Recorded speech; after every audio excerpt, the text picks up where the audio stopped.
Okay.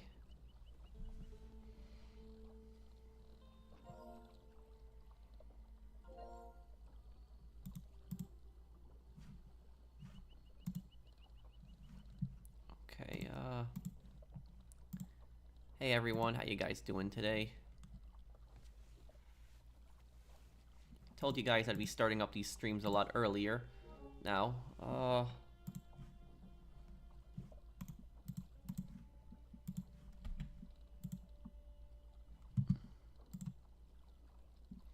hey Brandon. Have you ever watched arm wrestling? Not really, no.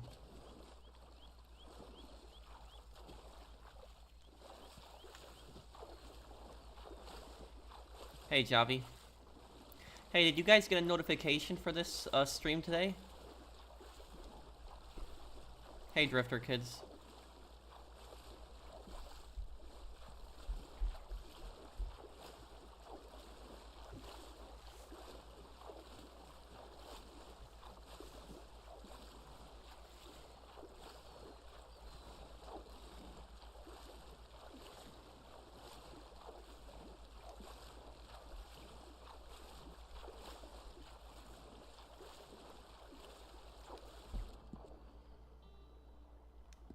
Hey guys. Can you hear me good here?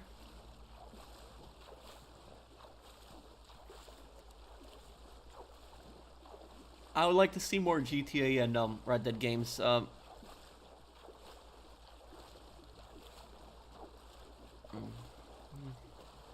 Hey, did you guys get a notification for the stream today?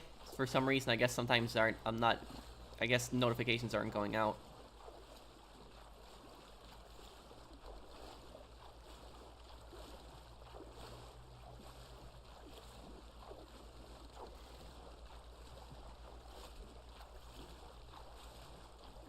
You did Dragon, but then other people did. Other people didn't. Okay, it's weird. Okay.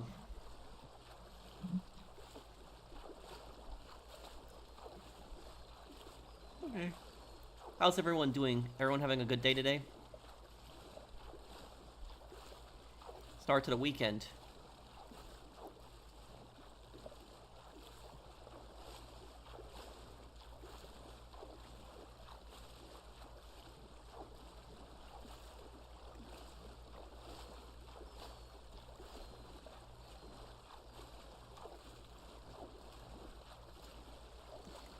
Oh, I didn't look at it. I can look at it a little bit later than Queen Icy.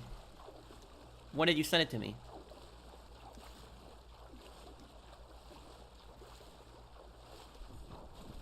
Oh, my day's good.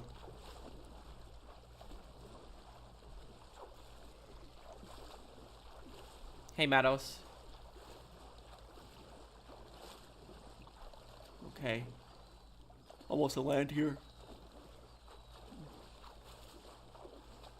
Sent it 30th of August. Oh. Oh, okay. I guess I might have missed that one then. I'm sorry if I didn't see the message.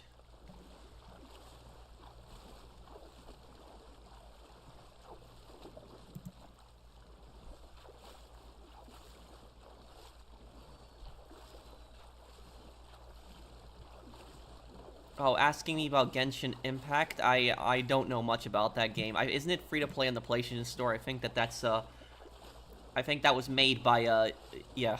I don't know much about that one. What do we got here? Let's check this out here then.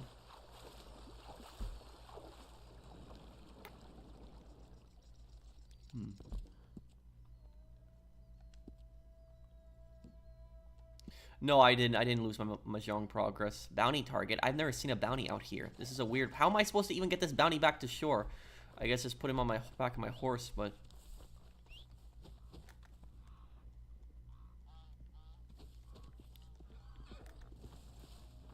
you have morals and a good soul, pro. Respect. Thank you, KT.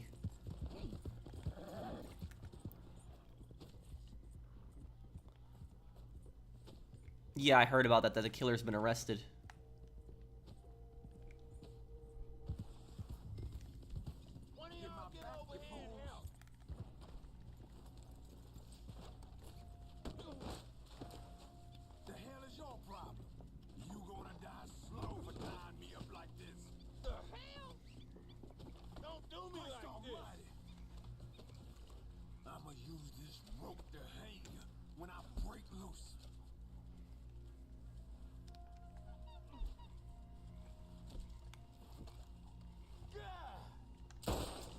That's that one there, and I'll come back for the other one.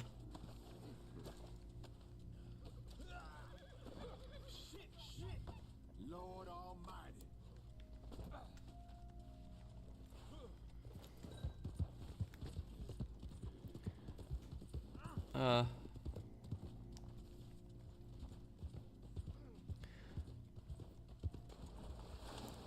Yeah, I don't think people should be,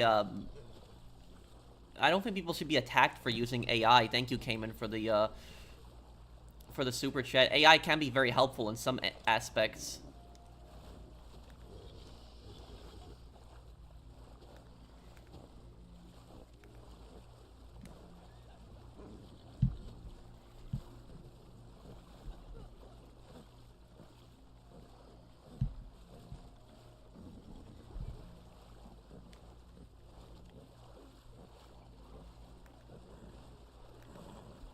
Thank you for the super chat, but yeah, I don't think it's necessarily this bounty's a little bit annoying here. I don't think it's necessarily a bad thing to use AI for some things. What AI can be very helpful for is creating, like, you know, fake people in, like, images. Like, I used it for that video I made a month ago where I created that fake retail manager. It was useful in that. And I mean, you make music with it, so it does take skill to make music with it too.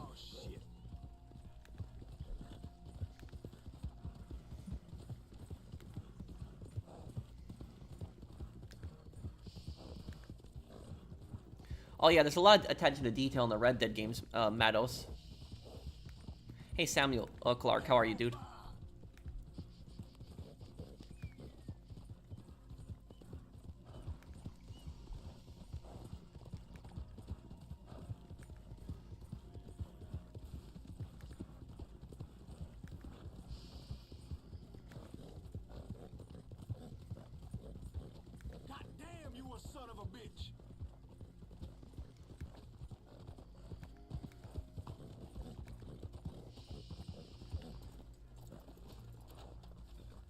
Will I ever replay the Ballad of Gay Tony anytime soon? If there's a remake of GTA 4, I'll definitely go back to it and remake it. Throw him in the cell. Will I ever get bored of Red Dead Online? No, I play it every Friday. I like chatting with you guys, hanging out.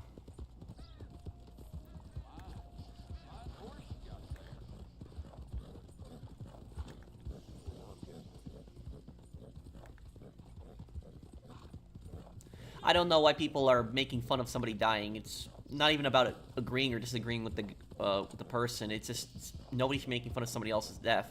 It's horrible. Do I feel an obligation to stream this game, or do you actually enjoy it? I enjoy the game, but I also made the promise that I would play this game every Friday. I still like, you know, I'm probably one of the few YouTubers that still covers Red Dead content, or does Red Dead content.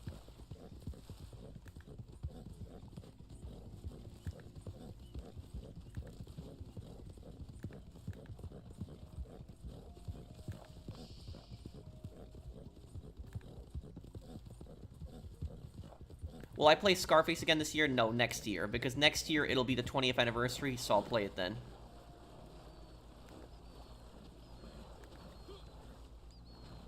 What would I like to see in Hell Let Loose Vietnam?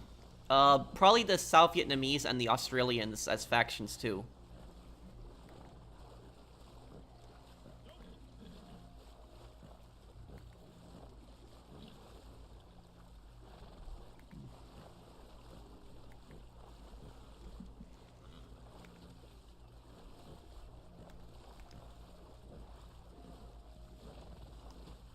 Do I get upset while other people judge or make fun of you? Not really, no.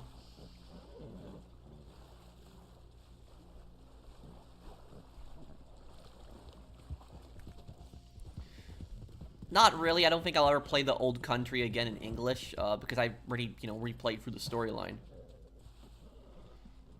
I like your hat, Professional. Thank you. I'm still gonna do that Leo Galante lore video, though.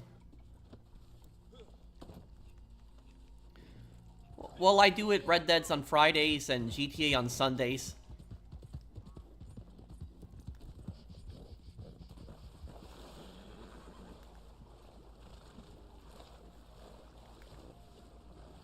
This is a weird bounty, right?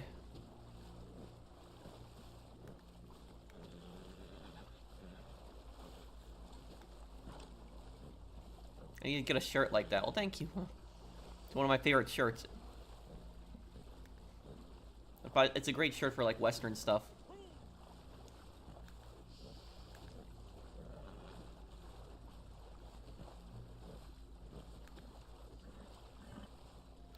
Yeah, my dad heard about it too, and my dad's never really even on YouTube or social media, and he heard about it. It's just horrible what happened. Thank you, came in for the super chat.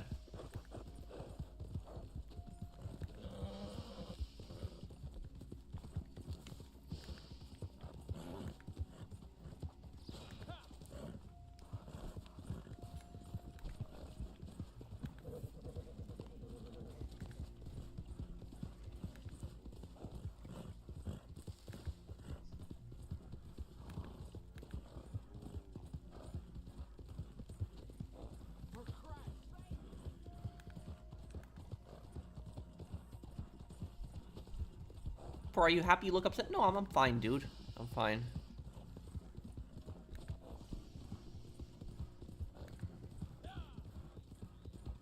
When's the next Mafia 2 video coming out? It'll be tomorrow. Earlier tomorrow when I'll put it out.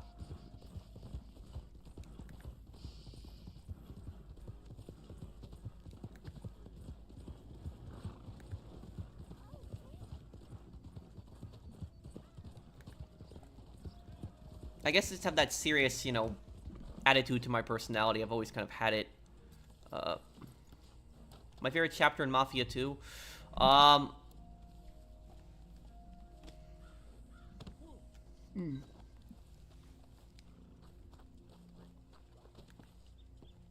Maybe the buzzsaw. Did I know about the Smolensk air disaster? Yes, the Polish president died. That was in 2010. Thank you, General's Alert. Thanks you for your work.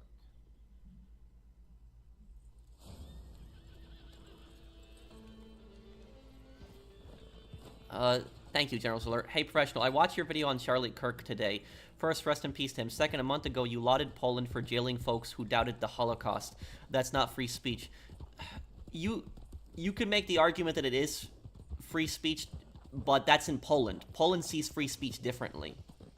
That's not the law here in America, but in Poland, it's not just illegal to deny the Holocaust. In Poland, it's also illegal to deny communist crimes. So if you try to deny communist crimes, you also get imprisoned for that. A lot of people don't know that, but it's because Poland has gone through so much suffering on both the Nazi and the Soviet regime. And so Poland is very sensitive to that stuff. So that's why Poland has those laws. I completely understand why Poland has those laws. I'm a big free speech guy, but also is, you know, anybody who denies stuff like that is a complete idiot. I mean, you can make the argument it is free speech, but it's, you know, people saying factually incorrect things and being stupid. But that's not the law here. It is the law in Poland, but you have to look at Poland's perspective on it. Poland is suffered through a lot. Thank you, Slayer Joe, for the super chat. It's also illegal in Poland to deny the Ukrainian insurgent army's crimes too. So you can't deny the Ukrainian insurgent army's crimes, the Soviets, or the Nazi crimes. No, I never played a Final Fantasy game. Really enjoy the historical outlook in Mafia 2 videos. Can't wait for lore videos. Thank you, Austin. Yeah. I want to do a video on Henry. If Henry was a rat, that's what I want to do a video on.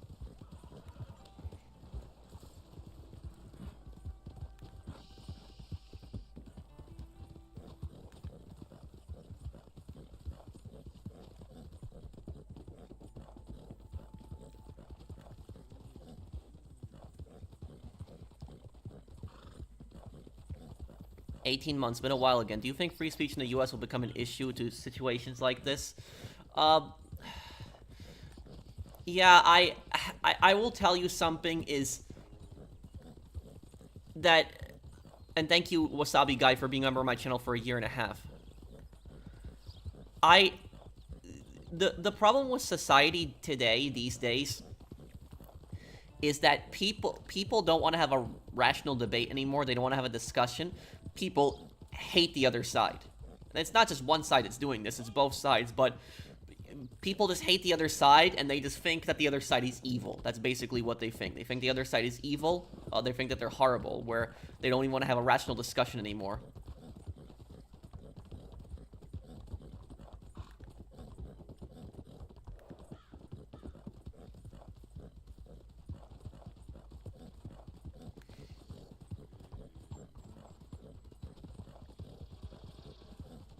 Hope you don't mind me saying, but I was surprised to hear you say that you hope the shooter gets a death penalty. I 100% agree with you, though. I'm fine with the death penalty in a lot of cases. I don't necessarily have an issue with it. Especially the victim's family wants it.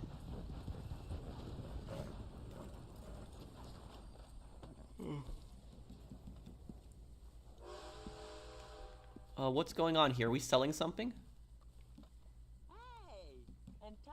Oh, Brandon's posse is,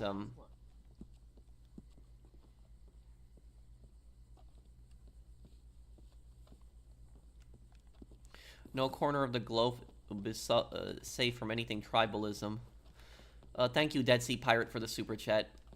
I never understood this logic of why people just separate themselves into groups, and then they basically think, oh, you know, everybody else in the other group is, you know, evil. Their views are wrong. They're horrible. The lack of discussion, the lack of engaging with the other side is creating massive division. Do you think they'll add tunnels in Hell Let Loose Vietnam? It's already confirmed they will have tunnels. The North Vietnamese can dig tunnels in Hell Let Loose. I don't think the Americans can, though. These roads can be dangerous if you don't have the right people looking out. Break the whole thing up. This will be good money for you, Grunt.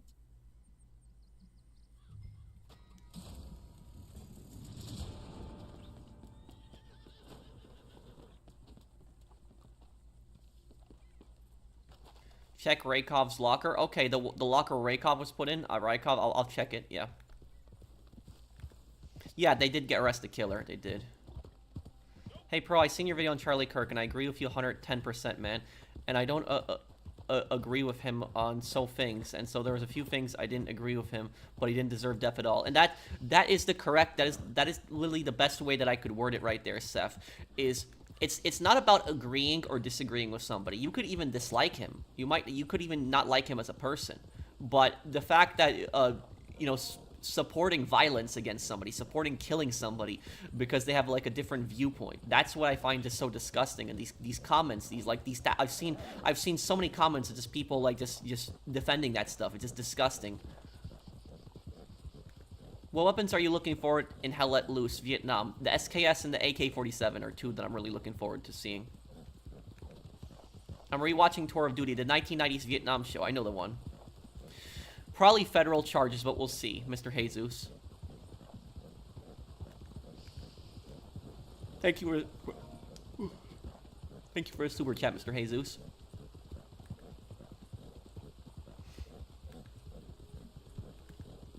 Yes, oh yeah, the M16 was in Vietnam. Yesterday was the 24th anniversary of 9/11. Yes, it was.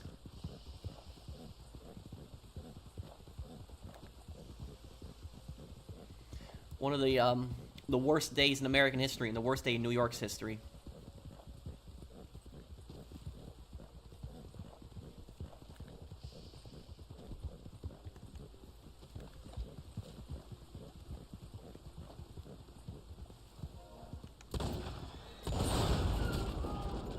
Whoa.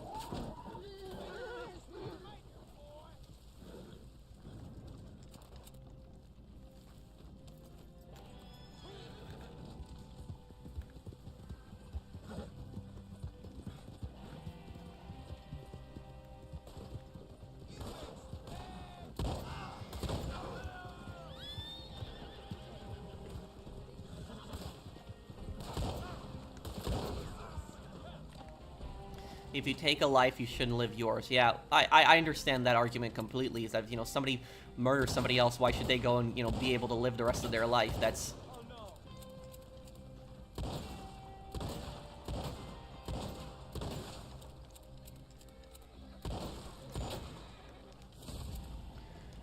Well, thank you, Slayer Joe, for the super chat. But what I'm saying is that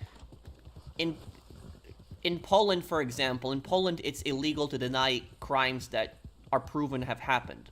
Like, you know, the Holocaust, and you can't deny, like, you know, communist crimes. Like, you can't deny Stalin's purges or Stalin's gulags.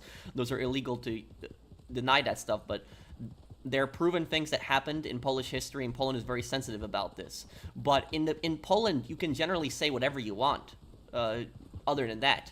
The police in Poland are not going to come and arrest you for tweets like in the UK. So, you know, you comparing the UK and Poland, I don't think comparing the UK and Poland is accurately, because in Poland, it's only illegal to deny the Holocaust and illegal to deny communist crimes. But in the UK, for example, police will arrest people for like really ridiculous things, like they'll come to your house for tweets. Polish police don't do that.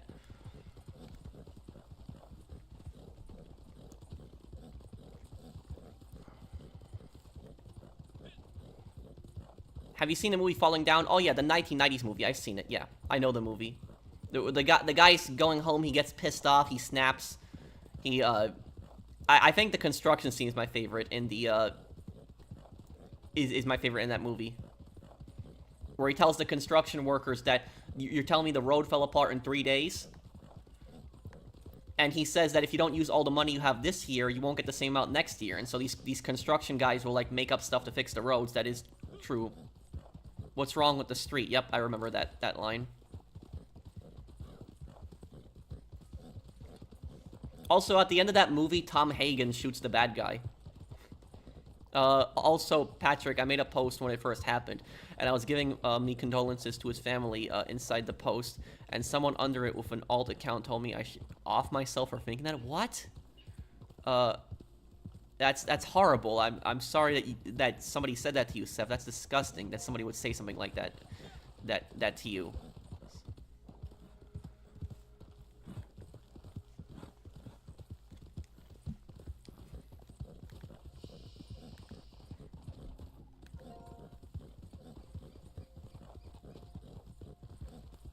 Wait, what, Brandon?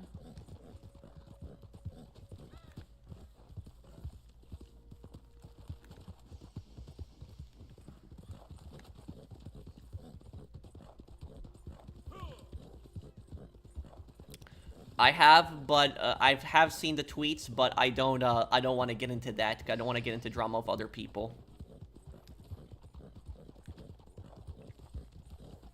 But I don't think that yeah.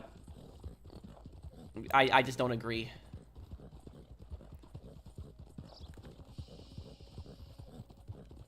I used to dislike Kirk a lot for what he said, but my perspective changed the moment I watched that video of his death. Yeah, and thank you, Outcast, for the super chat. And I can't believe that he's dead too, because I've watched a few of his videos from time to time. I've seen his channel before, and so like I just can't believe that he's gone. It's so difficult to believe that it just happened like an instant like that. It was just such a horrible thing that happened. The video itself was just so brutal.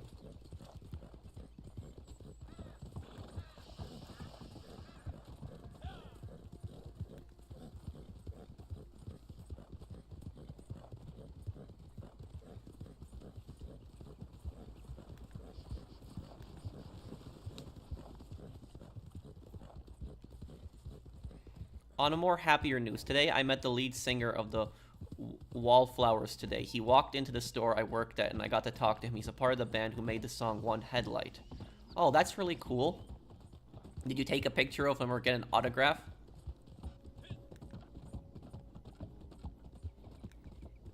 Have I ever thought about making a playthrough of Gears of War? Yeah. I know it came out recently.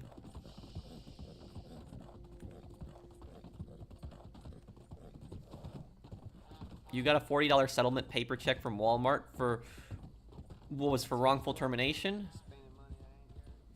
Facts. No one should ever die for what they believe in. It pisses me off how everyone in my town is celebrating it. No one should be celebrating something like that. It's just disgusting. The fact that people are celebrating that shows how much we've fallen as a society. We think that violence is okay against others. Wait, what was BS with Moist? What are you talking about, Iron?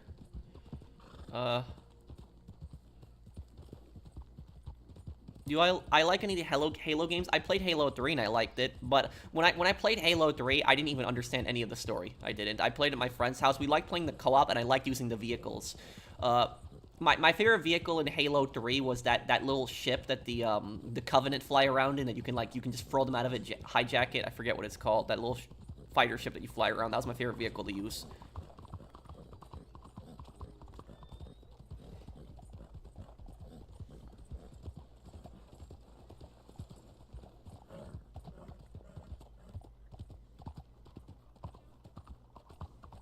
Oh, I don't, yeah, I guess I don't even know that fully, Atomic. Can you explain that?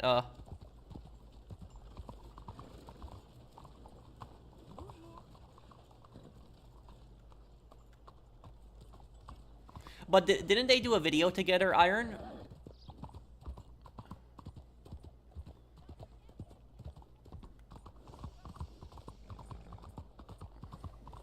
Do I think the assassin wanted to be caught, or was he just stupid? I think he was just stupid. Probably a narcissist as well. Because he got turned in by a family member. He probably didn't expect his family member to turn him in.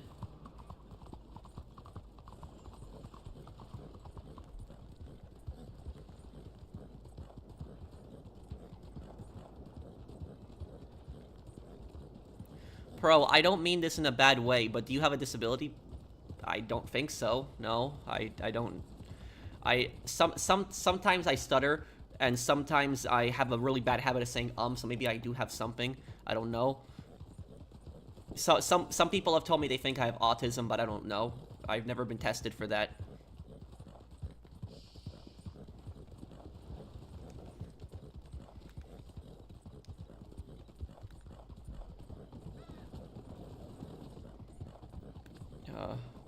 Yeah, it was his dad who turned him over.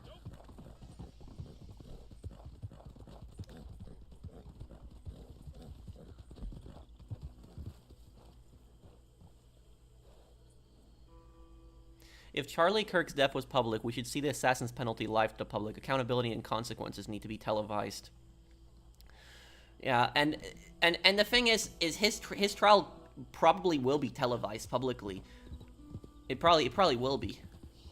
But it's gonna take some time until that trial starts. It's gonna take some time. They're gonna hold that guy until then, but his trial is gonna take some time until it starts. Thank you, Sweet Pumpkin.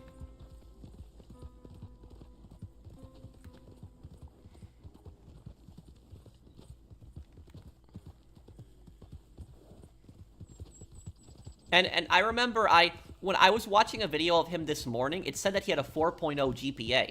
So this guy wasn't like an idiot.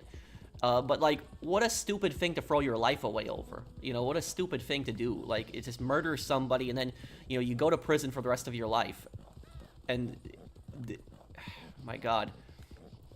You know, you wonder what pushes people to do stuff like this. Like, why people act like this. Like, where does this extremism even come from? But what I'm the most curious about with this case, I'm the most curious where he got radicalized from. Because he got radicalized somewhere. It happened somewhere. And that's what I'm really curious about, is where. Was it the internet? Was it college? Was it his family? Where did that come from? That's what I'm generally curious about. We'll probably learn more in the next few weeks. We'll probably learn more about that, where his radical views came from. But that's what I'm really curious about, is where it had come from.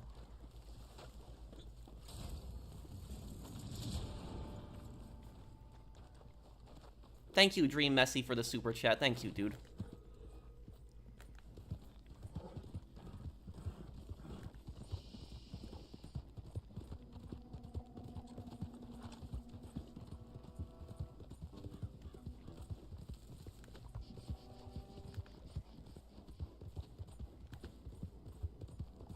How did the shooter get the rifle that he used, and did he have a manifesto? As far as we know, there hasn't been a manifesto found.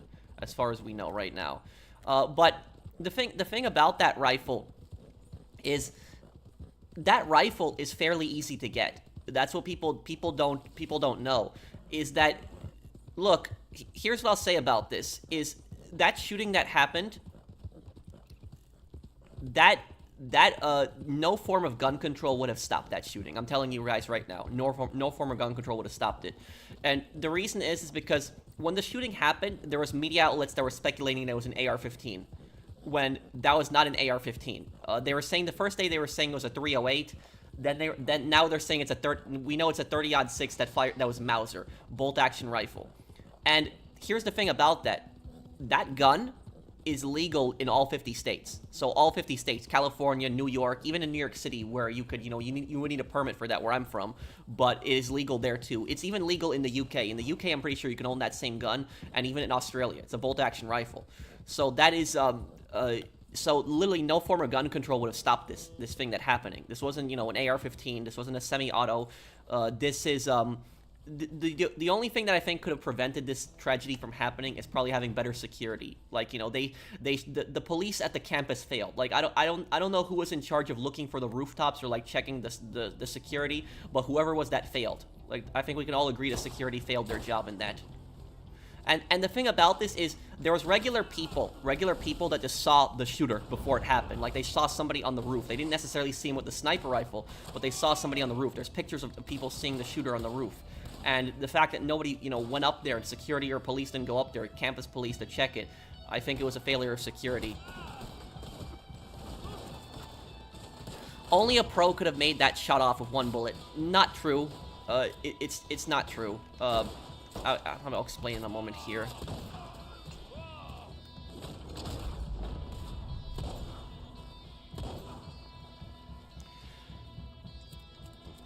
He was shot from about 180 meters away. And 180 meters away, especially with like a rifle of that type, the 30-06, that is not very difficult to hit a target from, that distance. So when the media is saying this was like some expert, like, assassin and stuff like that, this is not a very, difficult shot to make.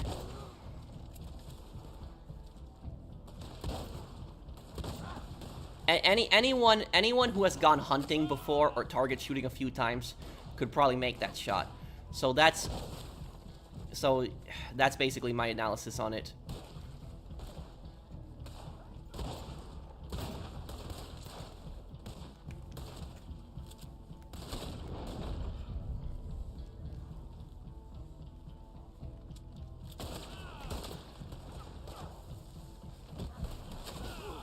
What does that say about America? What do you mean?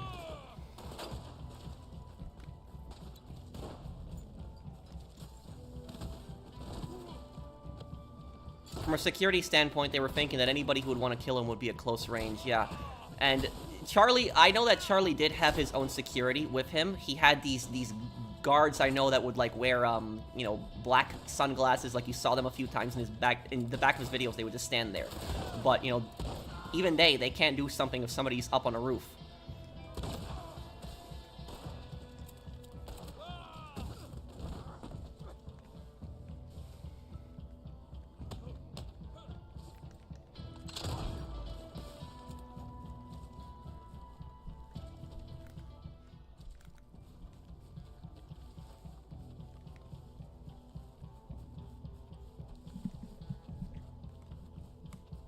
But yeah, that's basically what I was saying, is that this was not like, some expert sniper, shot.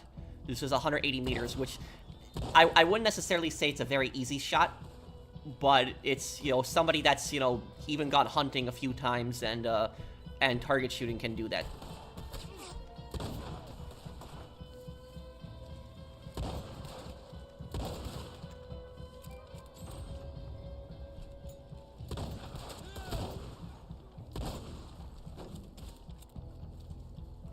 Patrick, I'm disappointed you didn't look at the Wasanga Beach. I did. I did read into it the other day when I told you on the GTA stream, when I told you I would. I did. I had like articles come up from like 2024 of like, people, it was in Canada, people like doing disgusting things in a beach in Canada. I did read a few articles about it, but I was a bit confused because there was a few articles about it, and I didn't know if there was a specific one that you wanted me to look at, or...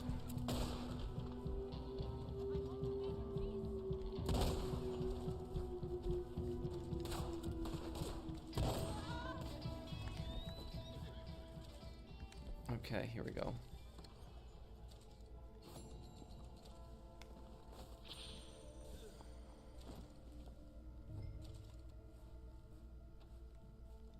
It says America is dangerous. I mean, what are you basically saying? Are you trying to say that like that because of like the firearms that like America's a dangerous place? Is that what you're trying to say? It was a video I wanted you to react to. Oh well, tell me the title of the video, and I promise I will look it up a little later then, because I found a bunch of articles. I didn't know what you wanted me to read. I didn't know it was a video.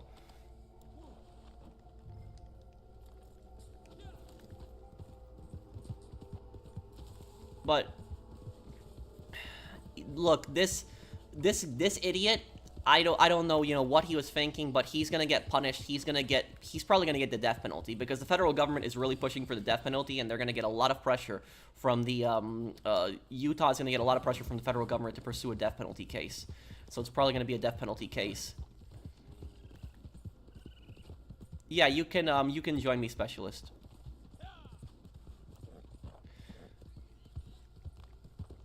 I don't know much about guns, but the sniper gun that he used, does it go through the skin? I know that some guns do and some guns don't. The 30-06 is the exact same bullet that's in the M1 Garand. So it's the exact same. So, you know, World War II, the M1 Garand, it is the exact same bullet. It's also the exact same bullet that's in the Springfield 1903.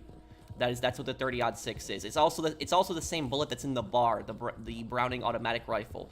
But the 30-06, I don't think the 30-06 is really used by the military anymore today. It could be wrong, but it was used during World War II. But today it's still a popular round, but it's used primarily for hunting today. But it was used mainly in World War II, and even the Korean War was used. But it's today it's, yeah, the guy had a 4.0 GPA. I know about that, yeah. So the guy wasn't stupid. He had a 4.0 GPA, but, like, you know, throwing your life away for something so stupid like that, like murdering somebody, you know, killing somebody, it's like a father of children, you know, making a woman a widow, making kids grow up without their father, and then, you know, throwing your life away and going to prison for something like this. It's like, the guy's a complete idiot, and he, you know, I hope the guy pays for it. I hope the guy does get the death penalty. Thank you, Raccoon, for sponsoring my channel. The sheriff's office thanks you for your work. But to answer your question, the 30-06 is a very powerful cartridge. It can go through multiple people. So that's, and that video, what I'm going to say about that is, guys, please don't look up the video. That's just what I'm telling you. And for anybody who has not seen the video of the assassination, don't look it up. Don't watch it. Because once you watch that video, you will never be able to unsee it. I saw it, and it was one of the most disgusting, disturbing things I've seen. It was horrible. It was blood all over the place. He got shot in the neck. It was really, really bad. I wish I really didn't look up that video.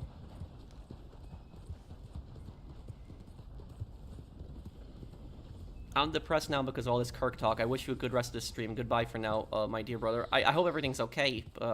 Cayman, take care, dude.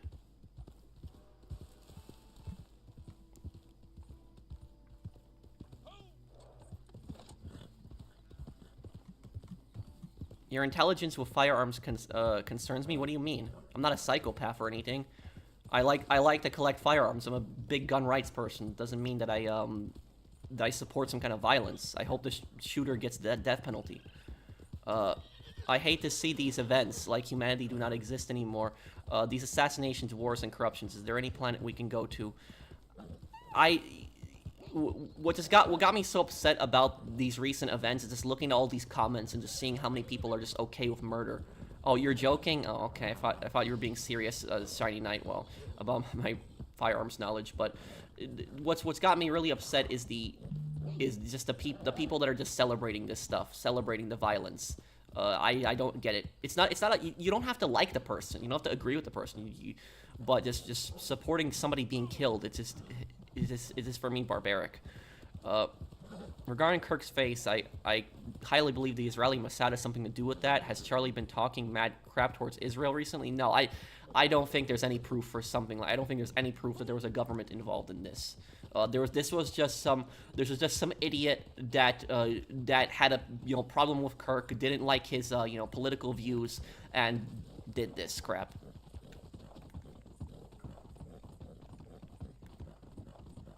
capital punishment is reprehensible. A man can be redeemed. Yes and no. Can people be redeemed? Yes, depending on what they did. As long as somebody didn't kill somebody or rape somebody, they can generally be redeemed. It depends on what they did.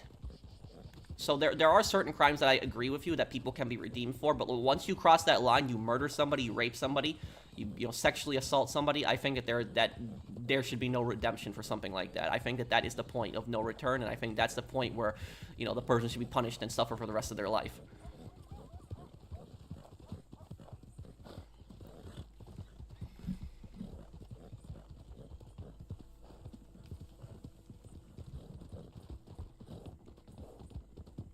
Let me see here. And thank you, London. Do you see the released video of the UFO being hit by a tow missile and just flying away like nothing happened? What? No, this is the first time I'm hearing about this. What's the video called? Thank you, somebody32. And thank you, Raccoon. I've been a member for a month. Somehow it did not register somehow. Also, what is going on with the world these last few years? Terrible stuff is happening. I don't know why, some people are like this. It says this divide politically and this political correctness, I think, is a huge part of this too. There's I think the problem I think the problem is like dehumanizing people and like constantly calling them Nazis. Like I see this stuff all the time where like people basically say, oh, if you don't agree with me, you're a fascist, you're a Nazi, like stuff like that. I think this dehumanization of people, referring to them as like Nazis and fascists constantly, I think this stuff is basically what causes this type of violence. It causes this extremism. It's like because what happens is these people are then convinced that that person is like pure evil. They think that person is like Hitler, and they're gonna like and they want to do something horrible. They want to do violence. There was a guy who left a comment on my video last night when I was talking about it, and he said like why should we debate with somebody like Hitler? That's like what one guy said, and I was like, are you saying the guy who died is like Hitler? Are you kidding me? Like, are you stupid or something? Like, that's like, that's exactly the rhetoric that's basically like causing stuff like this to happen, like crap like this. You can disagree with the guy. You can completely disagree with 100% of his views. You can even hate the guy. You can even not like him as a person, but to say that he's Hitler, that's like one of the stupidest things that I've heard. That is honestly one of the dumbest things that I've heard. That is just so stupid. And as somebody who had grandparents that grew up in Nazi-occupied Poland, that offends me. That like these people just throw around this term just Nazi and fascist so much, and they don't fully understand the horrible things that the Nazis did. The Nazis destroyed all of Warsaw, 90% of the buildings. Hitler ordered flamethrower soldiers to go door to door, burning Polish people alive in their homes. Children were murdered in the Wola massacre. You have the Holocaust also, millions of people, exterminated in camps. And these idiots are just throwing around these terms constantly, saying Nazi, fascist. They don't even understand, the horrible things that the Nazis and the fascists had done, and just dehumanizing people, just referring to people constantly as Hitler when people are nothing like Hitler. Hitler is one of the most evil people on the planet, and just trying to, call every single person that disagrees with you Hitler is like, honestly one of the stupidest things that I've heard.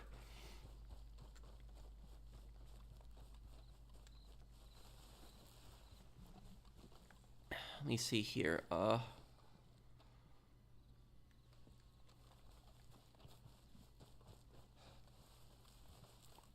Welcome to Yellowstone. I did watch that TV show a little bit. Manuel Noriega, the dictator of Panama, what do you want to know about him? You shouldn't be acting like that, Mac. You have some serious issues.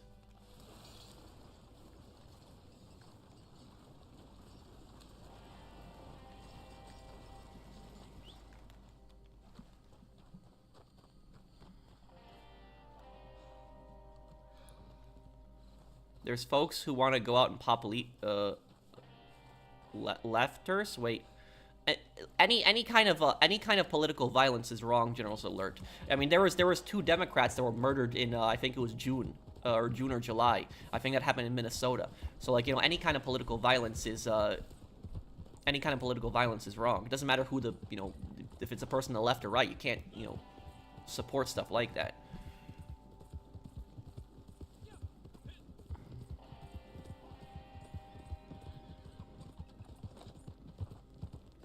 Well, Manuel Noriega was a dictator of Panama, and he ruled Panama in the 80s.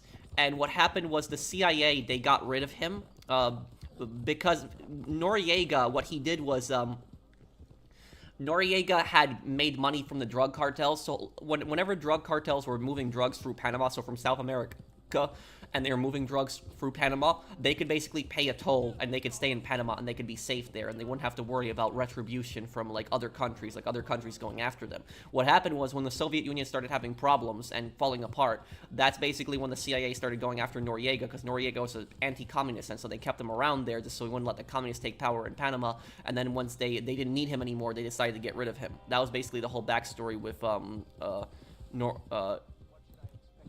Noriega.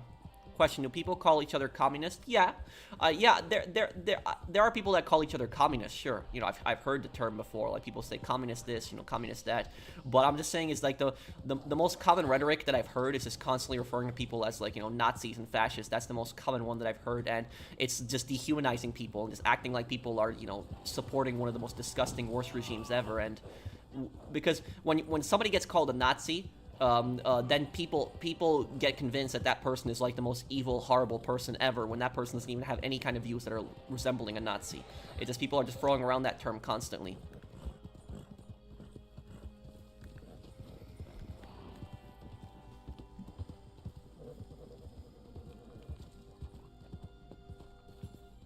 Sorry, Pro, can join internet difficulties. Have a wonderful night. Thank you, Unknown Notion. It's okay. Play whenever you want, dude.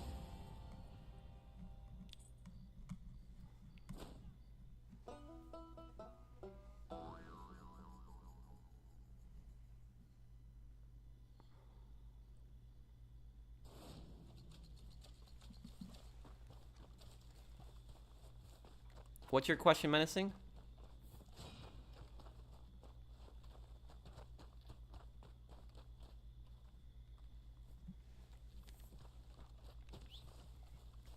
It's a very disturbing video, Amen. It's I'm angry and hurt. Charlie Kirk was a man of Christ. He's most definitely in his eternal heavenly home now.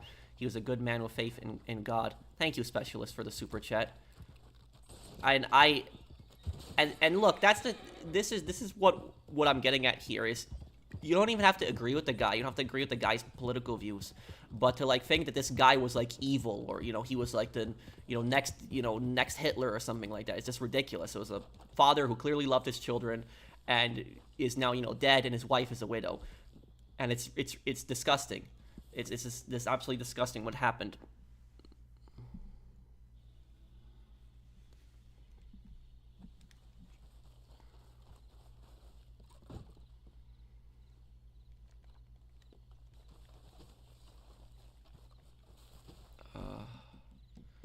Let me see here. General, are we selling anything else still here?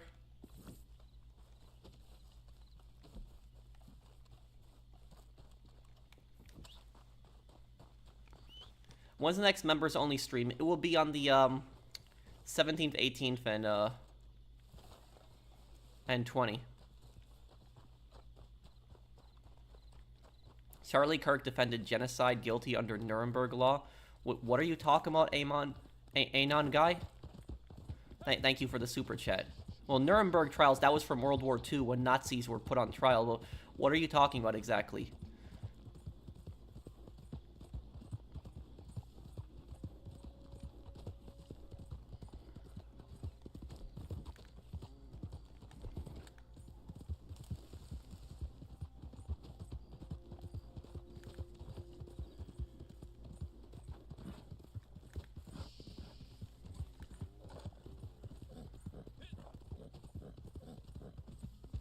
Widow means when woman's husband dies.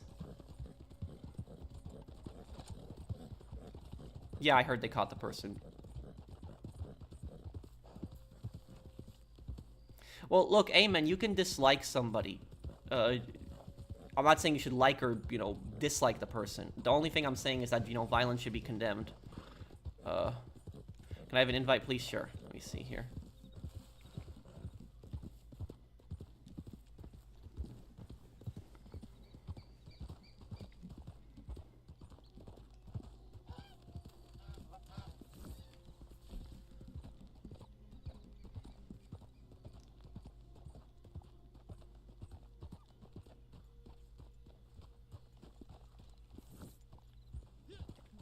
What happened, menacing?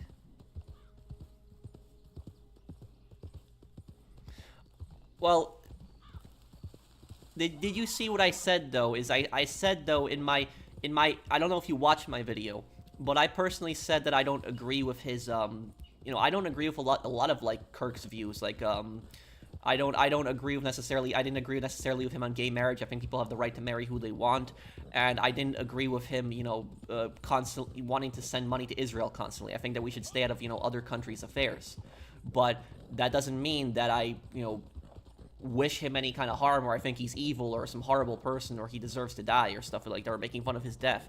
And that's just honestly what I just find so, you know, disgusting about this, is that there are people out there that are literally making fun of his death right now. Brandon, you can join me. Hang on, let me make some room here.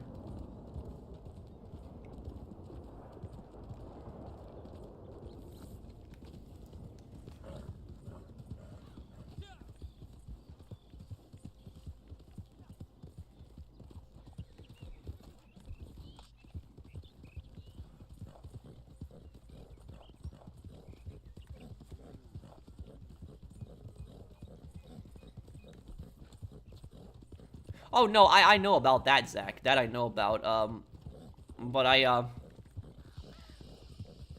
But but yeah, I didn't agree with him on every one of his views. Some of his views I agreed with him on, some of them I didn't. But you know, that's debate, that's discussion. That's, you know, what's supposed to America's supposed to be, a free and open debate with people. And yeah, that's okay,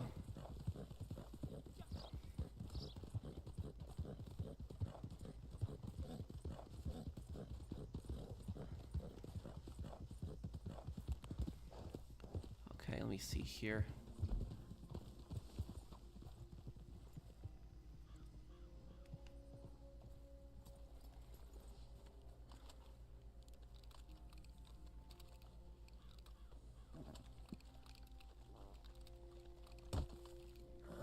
Oh, is that supposed to be a parody off of Ocelot? Yeah, I think that is.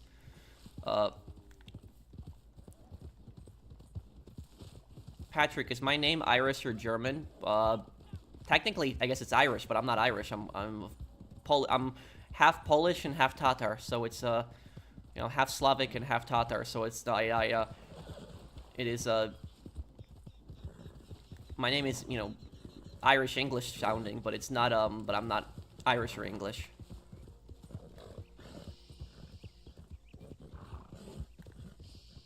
Well, look, I don't want to get into Kirk's politics. I'm not here to discuss that. I stay away from politics. I didn't really talk about Kirk's politics in my video even when I posted yesterday.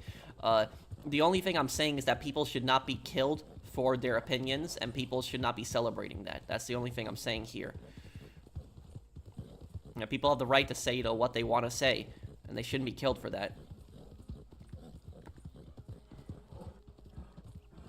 Can you please ban Mac Mercy? He is making everybody upset in chat. Thank you, Jimmy, for sponsoring my channel for 2 years. Mac, please, you gotta stop, dude.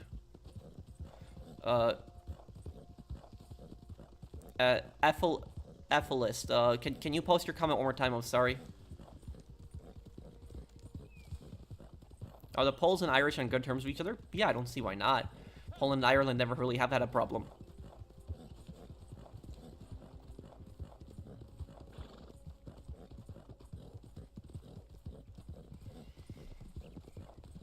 Yeah, that video wasn't easy for me to talk about, but I wanted to talk about it because I was worried about my country mainly. That's when I made that video. Just this violence, just supporting this violence against somebody because they have a different political viewpoint. I just thought that was just disgusting.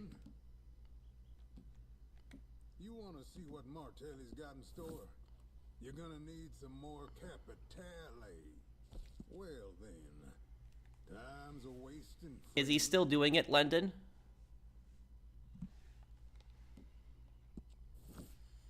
That's good, ain't it? You're after work, and I got some. This Okay. is something a fair few is Let me deal with this right now. Hold on here. Maybe we want it more than they do, and that could help. These folks has robbed a bank. awful. And we're gonna rob them. They should be heading up to Emerald Range. Just take the whole wagon there and alright? We'll find the loot later.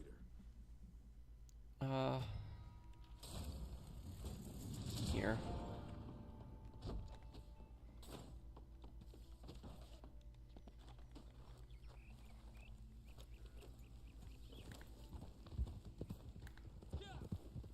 Intercept the wagon before it reaches Emerald Ranch, okay.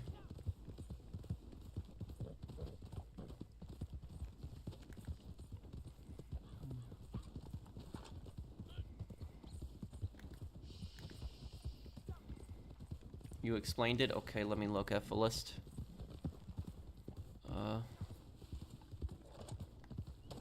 The Damien Reacts guy is Polish like yourself, and he reacted to one of your greedy YouTuber videos. You can pin it. Damien Reacts guy. Damien Reacts. Okay, I'll look into him.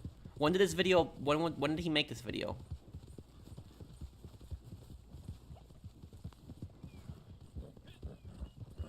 I just want to say you're a great streamer. I'm a big fan, and I really admire your qualities. Your humility and the way you carry yourself. I wish I could match those qualities one day. Thank you, Asan, if I'm reading your name correctly. Thank you, dude.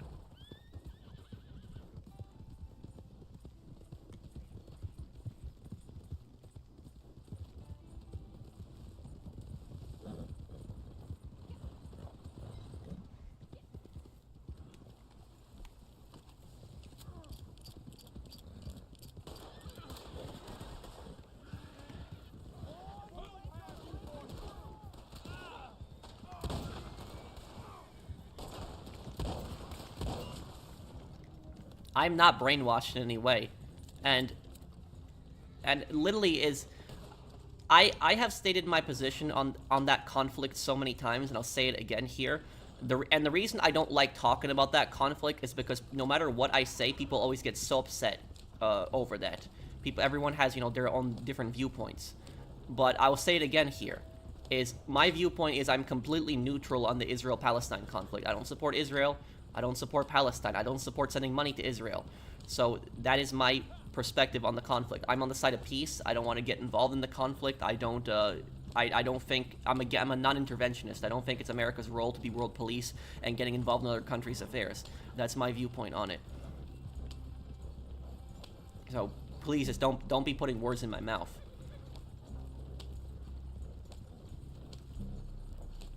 Is it okay to assassinate someone like Hitler or Joseph Stalin? Yes, because they're a mass murderer who killed millions of people. But if I really hope you're not comparing that to what had just happened, because that is not comparable. You're talking about that assassination that happened on that political streamer. That is not comparable at all.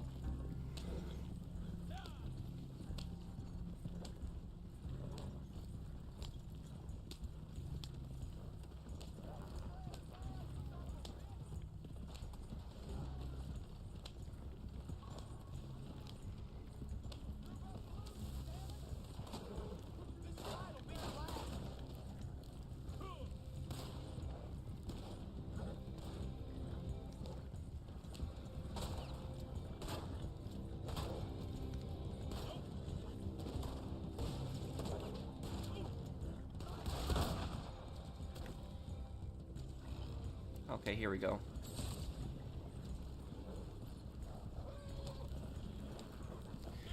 I will tell you guys though, there are some people that are just so toxic about this stuff. Like they have just they have their own views, and if you don't agree with them 100% on their views, they basically think that you are evil. That is basically how they think. If you don't agree with me 100% of my views, you are basically pure evil. They think you're Hitler or something like that.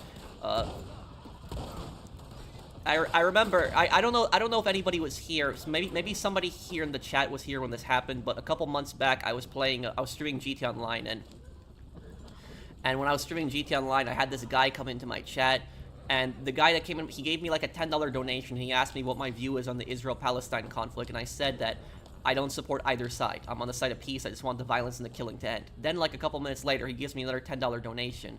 And he says to me that he's disappointed in me, and by not taking a side, I am taking a side. And then he accused me of supporting genocide. That was it. So literally, by me saying I don't support any side and I'm just on the side of peace, I want the violence and the killing to end, he said that that was taking a side and he accused me of supporting genocide.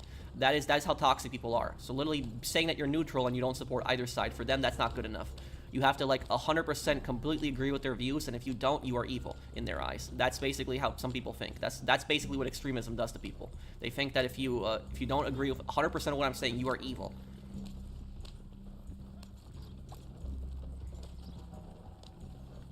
Other countries shouldn't be the U.S.'s problem. I agree 100% with you. 100%. Is that we should not be getting involved in other countries' affairs. That's it. Other countries shouldn't be getting in our affairs, and we shouldn't be getting involved in other countries' affairs. Neither side wants peace. Yeah, you can make that argument. Yeah. That conflict is just so messy. It is I don't even want to talk about it, because people get so mad no matter what I say. Is like there's both people that support both Israel and Palestine. They get really mad. And I don't want to get into that, honestly. My position is clear. I don't support either side, and I don't want to get involved in that.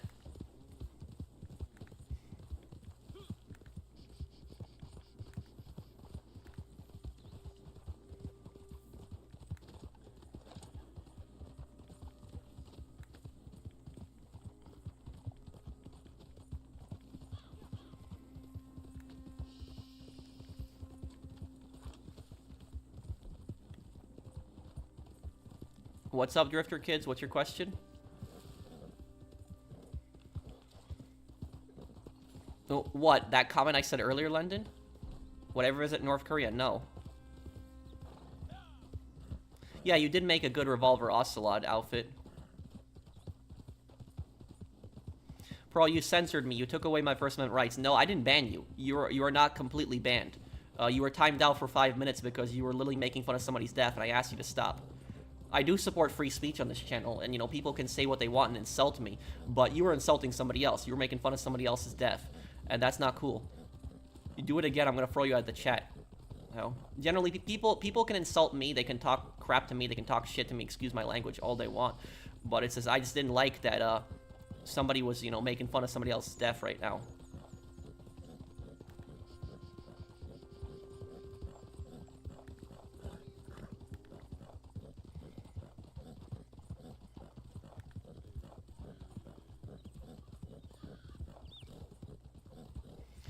How does your horse not get tired? I leveled up this horse to level 4, max. And I have horse bonding to level max, and I have a lot of food I give the horse.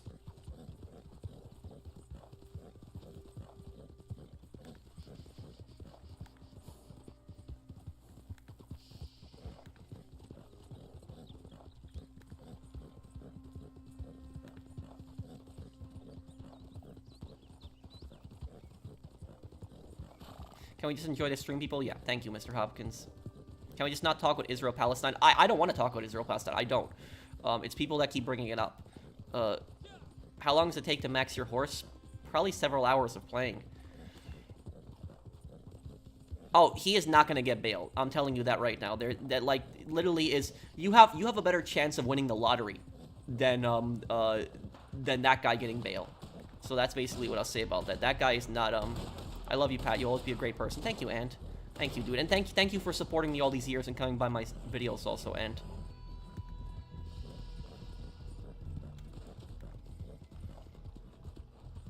my friend is Chinese American, and he says if it wasn't for Mao Zedong, he wouldn't be alive, and Mao saved China. Mao did not save China. Mao destroyed China.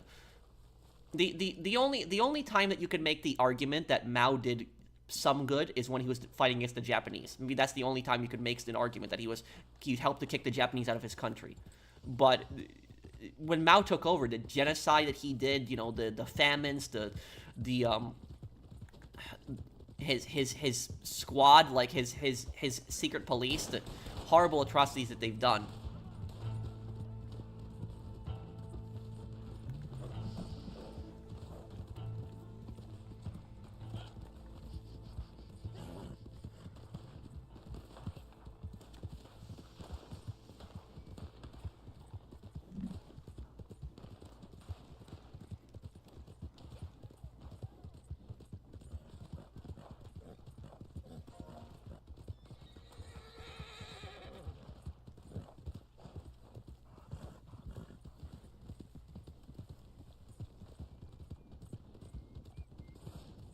I haven't watched a horror movie in many years. You know, that's fine, Lyndon, but I don't even want to talk about that thing, because anything and talking about that at all, it's gonna bring people, it's gonna keep making people constantly talking about it. Have you heard about half the ghosts of Yote developers celebrating Charlie Kirk being assassinated? Bro, it's absolutely disgusting, horrible. And why would a business even do something like that? Like, that's one of the best ways to hurt your business and your company. That is doing crap like that. Idiots.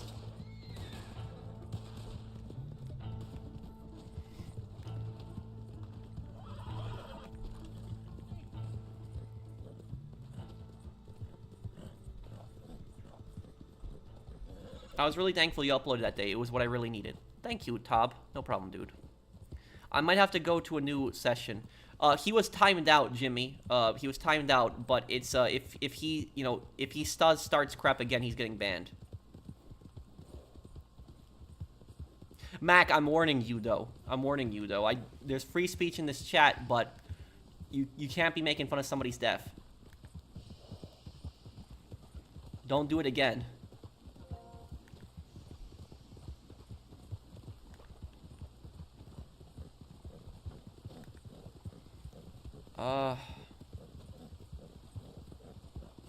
Yeah, I gotta watch that movie Falling Down again. I gotta watch it again. It's been some time since I've seen it. I remember that movie. My favorite scene was the construction. The construction scene in that movie. Can I read your donation from before? Oh, I'm sorry. Did I miss a donation of yours? Oh, I'm sorry. Let's see here. 50% of our tax should go to Rockstar Games, in my opinion.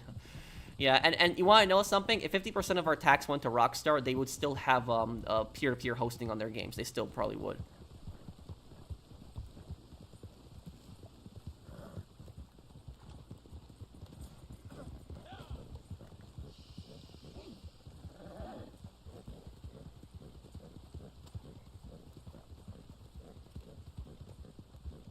Don't even think I got a notification yet, because I think I posted 3 videos within a 24-hour period, so that's why notifications probably didn't go out.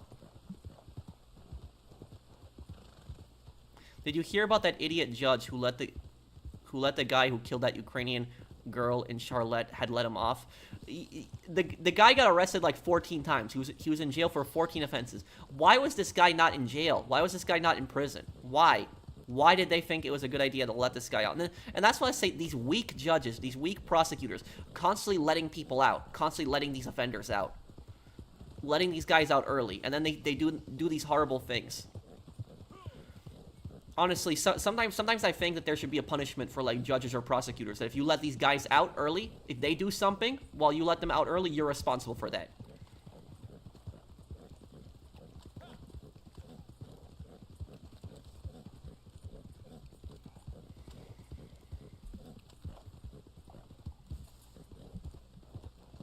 Do you agree with the U.S. considering Mexican drug cartels terrorist organizations and wanting to send troops there? This is a topic I'd actually like to talk about. I don't want to talk about the Israel-Palestine thing because it's such a messy subject to talk about. But about that, do I agree with the cartels being designated terrorist organizations? Yes. Yes, I do. And the reason I agree with the cartels being declared terrorist organizations is because when cartels are declared terrorist organizations, when a group gets declared a terrorist organization, that means the military can actively engage them. So if the military encounters them, they can actively engage them. They can actively fight against them. That's why that cartel ship got blown up the other day. You know, I don't normally get into politics, but I agree with the government doing that. Like, stopping these guys. That sends a message. You blow up a cartel ship with them on it. That basically sends a message. You try to bring that poison into our country. This is exactly what happens. Now, what I will say about the war on drugs and a lot of this other stuff here is... What I'll say about it is that people... I have studied drugs a bit in college when I was studying law enforcement technology. It's what I got a bachelor's in. And here's what I'll tell you, is I still generally consider myself a libertarian. Like, most of my views are very libertarian. But I will say this, that when it comes to drugs, I am not libertarian on that issue at all. I don't necessarily have, like, a problem with, like, let me find this. I don't necessarily have, like, a problem with, like, marijuana being legalized. I don't think that's necessarily a bad thing. But to, like, legalize, like, coke meth, heroin, stuff like that. That is, a whole different thing, and that's just going to cause a whole issue of problems. The thing is, a lot of people think, for example, that if you legalize these drugs, like you legalize heroin, meth, and coke, that you can tax it, and then the cartels are going to lose business. But here's the thing: the cartels will still sell that stuff because they're going to sell it without a tax. The government's going to tax it, so the cartels are still going to be making money on that. They still are, and now it's going to make it easier for people to basically, get these drugs. But at the same time and this is what people don't understand, what people don't understand about the cartels, is that the cartels don't just make all their money from drugs. If you, let's just say that tomorrow night, right? Tomorrow night, all drugs disappeared tomorrow night. There was no more coke, no meth, heroin, everything. Every bad drug that you can think of, it was gone. It doesn't exist anymore, right?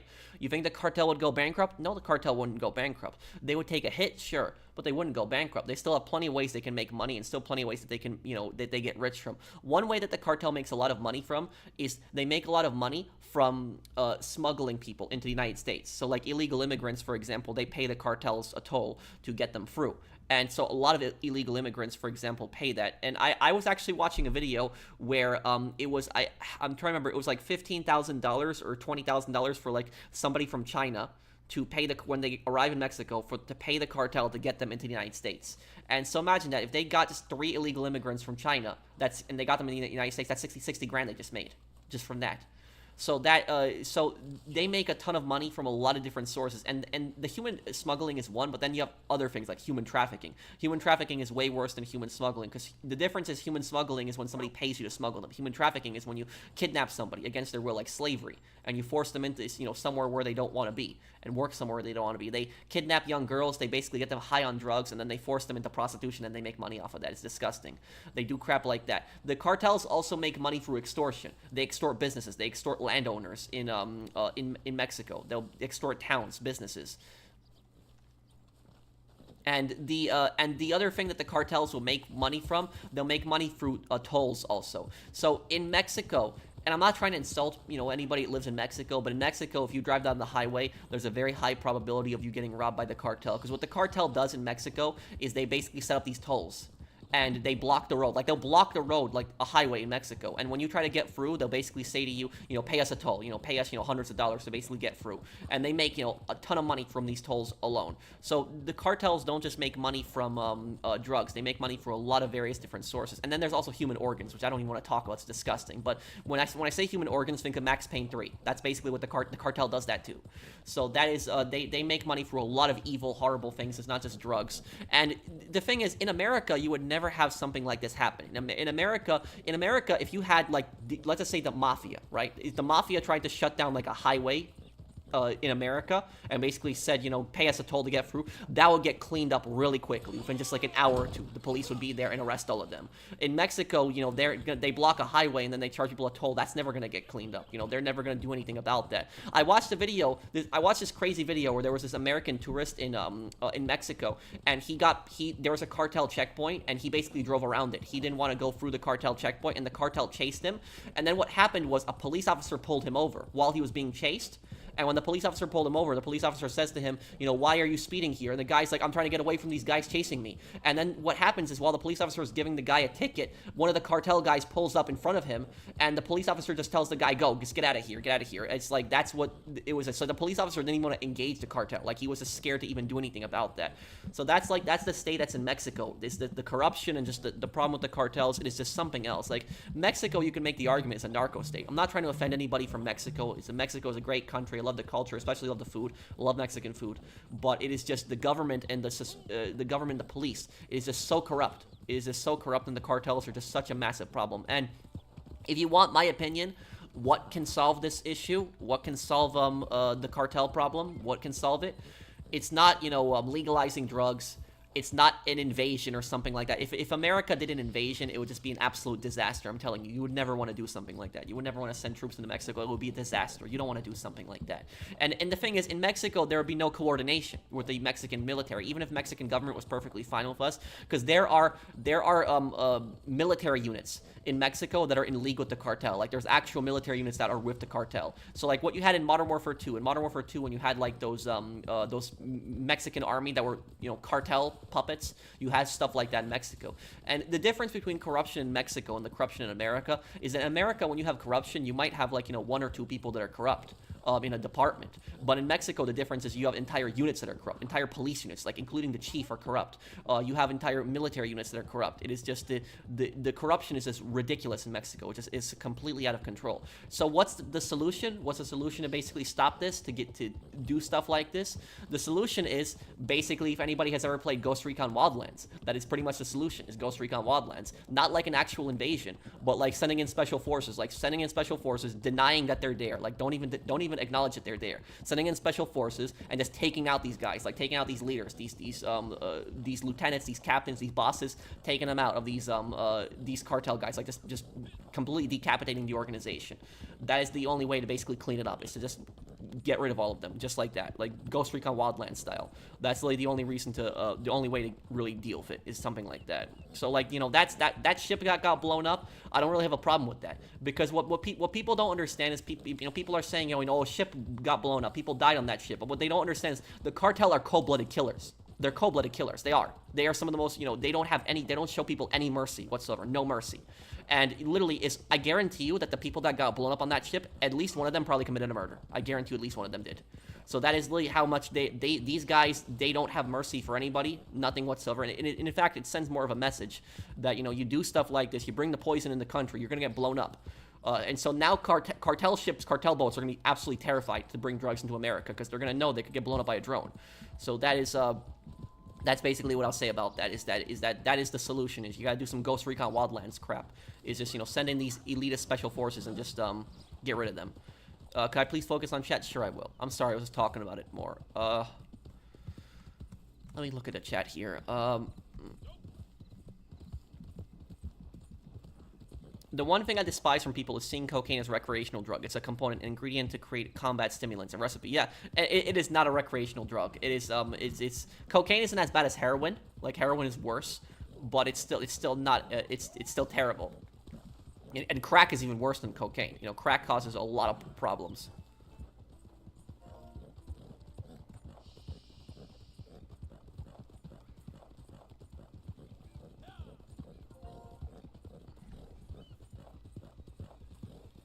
How come Portugal succeeded in decriminalizing drugs and Portland failed?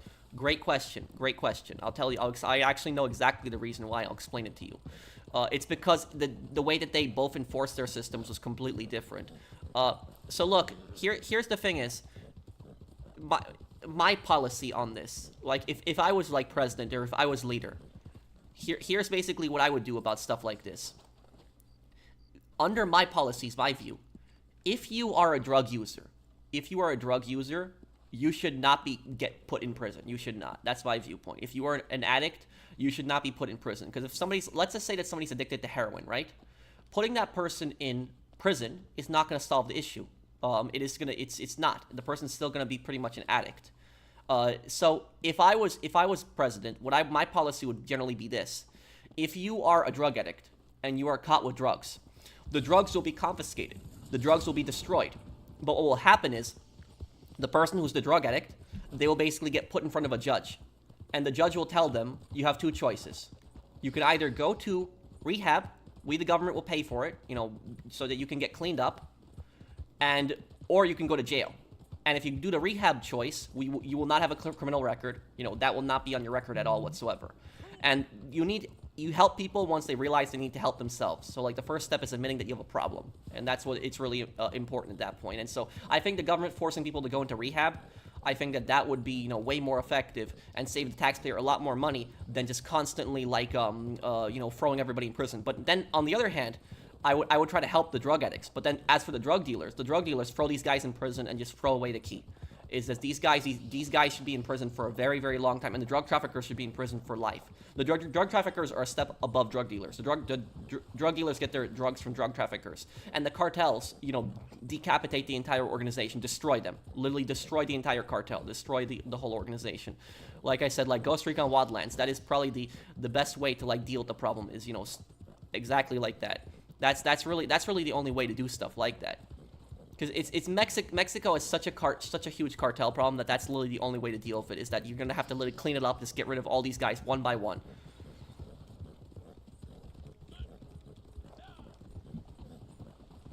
When you play Red Dead Redemption 2 in the future, what horse would you use early on before you get access to better horses? Oh, I don't even remember, honestly, Hustler. I only use like 2 horses in the game constantly, so I don't even remember a lot of the horses' names. I have that limited edition, the limited edition horse, because I pre-ordered the extra bundle thing, whatever it was, when Red Dead first came out, so I have that horse. Does any military still use revolvers? No, not that I can think of. No, not really. I do know a police force that used revolvers. The Russian police force, they used Nagant revolvers until like the 2000s, I would say. Because when the Soviet Union collapsed, they were so broke, they couldn't even have semi-automatic pistols, so they had Nagant revolvers. That's what they were carrying in the 90s, the Russian police. Now they carry semi-automatic pistols, but that was,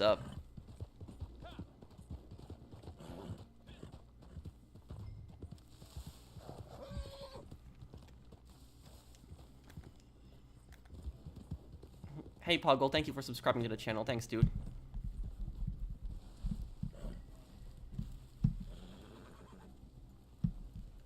Do you believe aliens are out there? Thank you for the super chat, somebody32. I think it's highly probable that aliens are out there, but I don't think they visited the planet. I don't think they have. There's all these conspiracies. The aliens have already been here. No, I don't believe that. I don't think the aliens have been to this planet. So I think it's highly probable that they exist, but I don't think they've been to America or even the world. I don't think they have.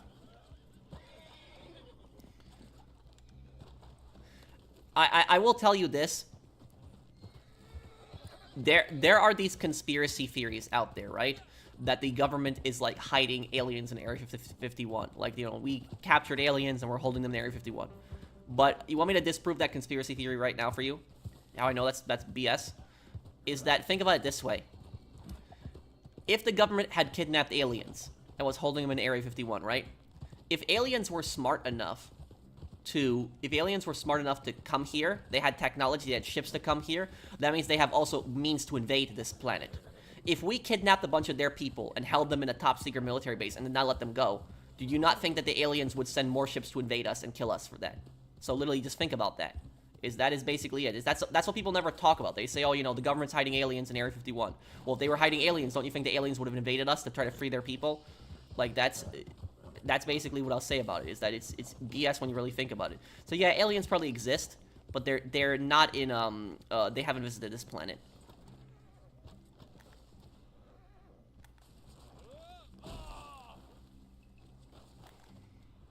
And also, this is what people never think about. People never think about this. But have you ever thought about that we could be the aliens? That's what people don't ever think about. And what I mean by that is that, what if there's some other planet out there, right? And this other planet has like an intelligent, you know, race of people, but this planet is today, like, you know, in the medieval era. Like they're 1,000 years behind us. So like right now they're in the medieval era or something like that. And then one day we visit them and we are their aliens and we, you know, come to their planet or something like that. So people always think aliens are going to come to our planet. But have you ever thought about it that maybe we could be the aliens to somebody else? That's also a possibility. People don't really think about that. When did the government admit Area 51 existed? The government has always admitted that Area 51 exists. It's a you know, military base that's in Nevada. They've never denied that it exists. The only thing that government has denied is what's there. That they haven't denied that it exists.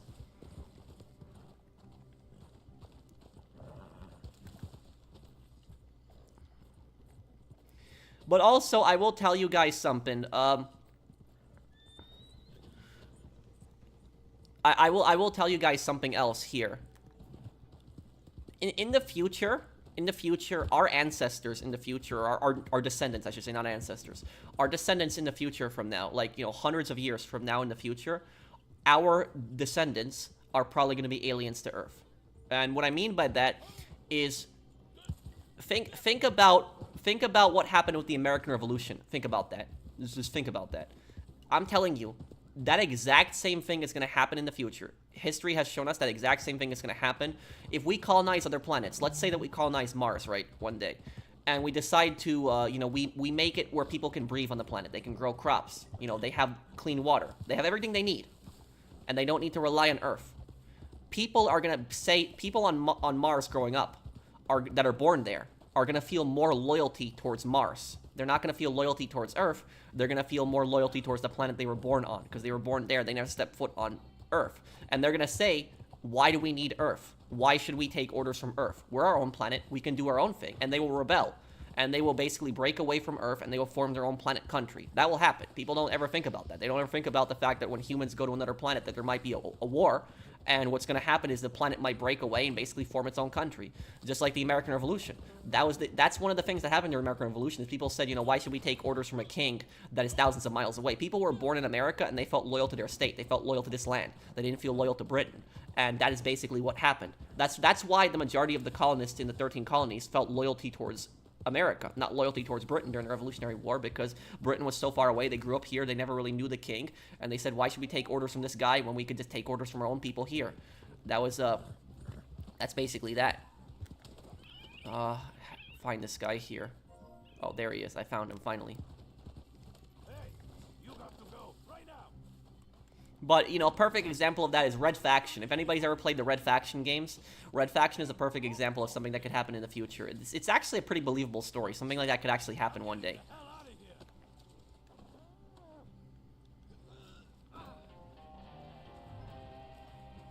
Can the Italian Mafia even find you your witness protection? I'm sure they have ways. Their witness protection has gotten a lot better recently, but I'm sure that they have ways to. Hijo de la chingada. Thank you and enjoy your stay on Mars. That's from Red Faction, right? Yeah.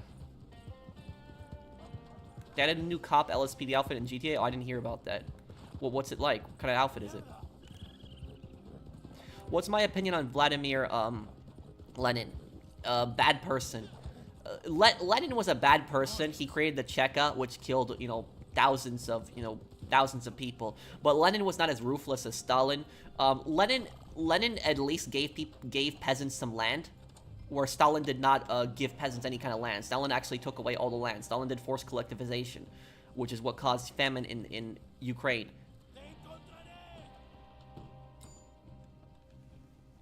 If their net breaks when you drop them in the cell, it still counts as alive. There. Good old-fashioned... North Sentinel Island. I think that's that island in India, right? Where, like, the native peoples have not had contact with anybody for hundreds of years. They don't really know what the outside world looks like. And the Indian government has forbid anyone from going there. Is that the island I'm thinking of?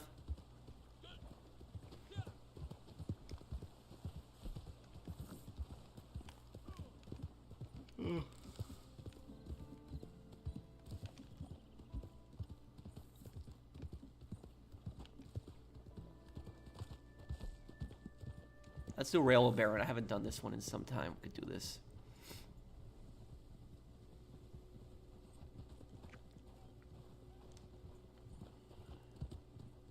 There was this one guy who went there to spread Christianity but got killed at the island even though he was warned several times. I know about that. That I know about. It was an American, pastor. He was warned not to go to the island. He went to the island and they killed him. Why don't they take over the island? All they have is bows and arrows. The reason they don't take over the island is because those people's culture is so different from, like, mainland India. They don't even speak the same language. They have different religious beliefs. Those people are not used to modern technology. But on top of that, one of the reasons that the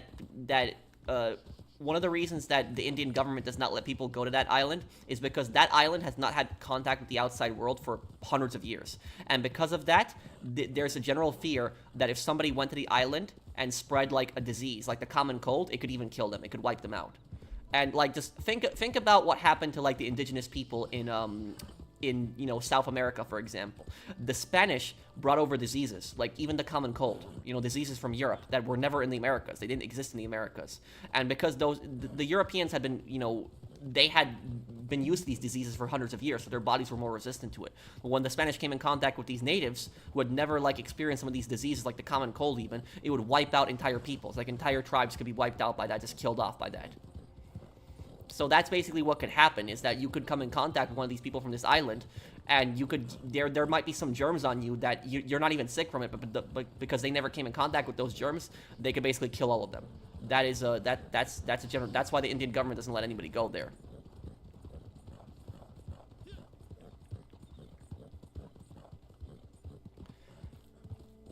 Zelensky needs to address the ultranationalists in Ukraine. Yeah, I think he needs to do he needs to condemn it, because it is I will tell you guys this story. Like, it was like a month ago, there was this stadium in Poland, and it was like a rapper, like a Belarusian rapper. And what happened was, there's a lot of fans that went to that concert, and a lot of Ukrainian fans that were in Poland. But what happened was, a lot of the Ukrainian fans that were there had the Bandera UPA flag. And with the Bandera UPA flag, it's that red and black Ukrainian flag. It's a flag that was from World War II, but it was used by a Ukrainian ultra-nationalist fascist organization during World War II. And that organization that used that red and black flag, they had collaborated with the Nazis, and on top of that, those guys had killed over 200,000 Polish people. It was the it was the Volyn genocide, is what it was. It was really brutal. It was like Ukrainian ultra-nationalists had like killed Polish people with axes. Like, they killed Polish children with axes in villages. It was extremely brutal. Like, you could walk into villages where all the Polish people had their heads cut off. It was disgusting. And that flag today is banned in Poland. It is illegal in Poland. You cannot have that flag. And these, Ukrainian guys that were in Poland were waving around this flag. And a lot of the Polish fans, they got pissed and they jumped them and they attacked them. And I don't blame the Polish fans for, getting angry and even attacking them, because that flag had killed, thousands of their people. And that flag's illegal in Poland. And so I don't know what these people were thinking by, having this flag there. But the thing is, that flag is not illegal in Ukraine, and the Ukrainian government, the way that they see it, is that they think that it's a what's going on? We barely have. Oh, there's only one person in this lobby. One person. It's only level 4. I feel kind of bad. The Ukrainian government today, they don't see the UPA as bad people. They see them as freedom fighters. And like Ukrainian textbooks, they lie about this, saying that the UPA were like freedom fighters and they fought for Ukraine's freedom. And in the country Ukraine, you can find, over like 100 Bandera statues. And Bandera was the leader of the Ukrainian ultranationalists. That guy was a massive racist. He was a horrible person. And that guy had even killed his own people. He killed Ukrainian Jews. He literally mass murdered Ukrainian Jews. And there's like statues to him all over Ukraine. And that's what, pisses Polish people off. I'm not a defender of Russia. I'm not defending Russia or anything like that. Russia is the aggressor here. But the thing that I'm saying about this is that Ukraine does have this, massive ultra-nationalist problem, and I think that the Ukrainian government needs to, discuss it and talk about it, because that is a problem. There was a monument that happened in Poland that got vandalized. It was like a monument towards like victims of like Ukrainian ultra-nationalists, and somebody had destroyed the monument, vandalized it, and that was it pissed off a lot of people in Poland. I feel so bad for this guy. He's like a level 4 right now. Yeah.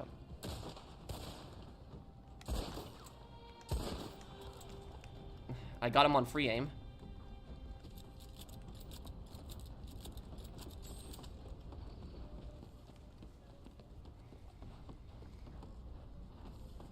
Dan Hauser is doing an interview with IGN late September. Oh, he is? Really? Well, what day is it, Anmar? Thank you for the super chat.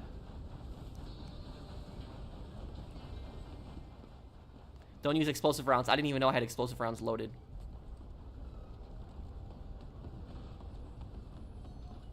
No, I don't think time travel is possible. No, he does, Lendon. There 100% is an ultranationalist problem in Ukraine. What was the first gun I ever bought? It was a 22 semi-automatic rifle.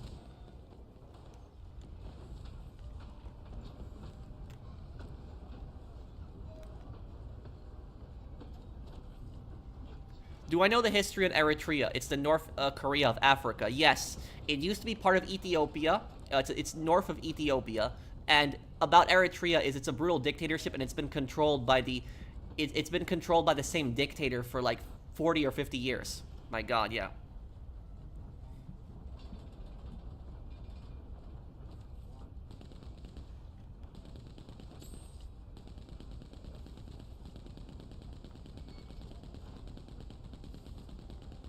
I feel kind of bad for this guy right now. I feel bad for this guy. Level 4, and he's going up against a full posse. Like, I feel bad for him. There's 2 episodes left of Mafia 2, but then I'm going to play the DLCs also, which is going to be more.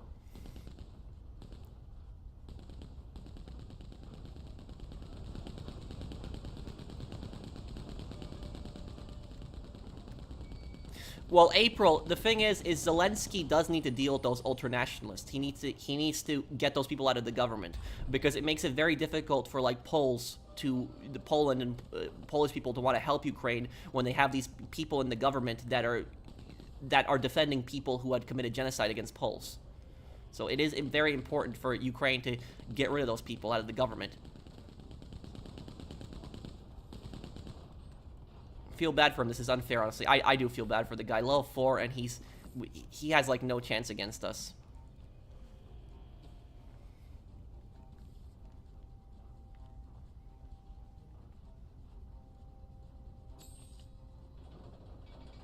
Bro, did you know that Mengistu, the dictator of Ethiopia in the 70s, 80s, is still alive in Zimbabwe? The Zimbabweans refused to extradite him. What? I didn't even know about that.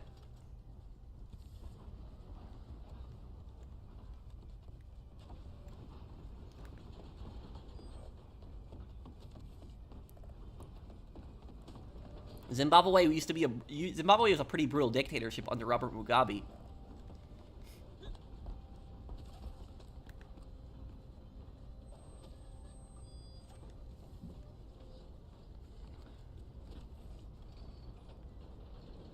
I feel so bad for this guy right now. Yeah, I feel so bad for this guy.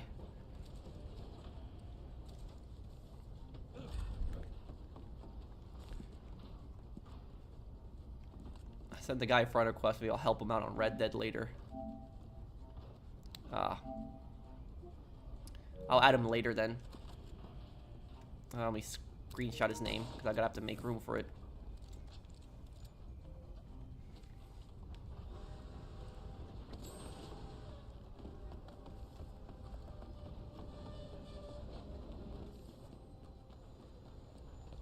A Ukrainian black metal band has an album called Blood in Our Wells dedicated to Stefan Bandera. That's disgusting.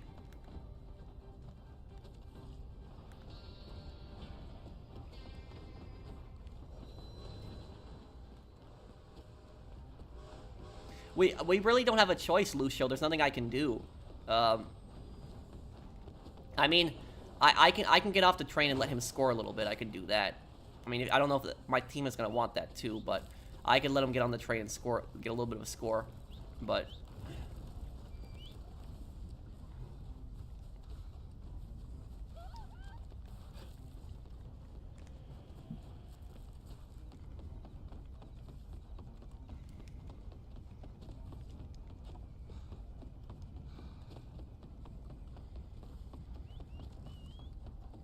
let him get on the train and let him score a little bit. He's not going to catch up. And even if he gets on the train right now, he's not going to catch up to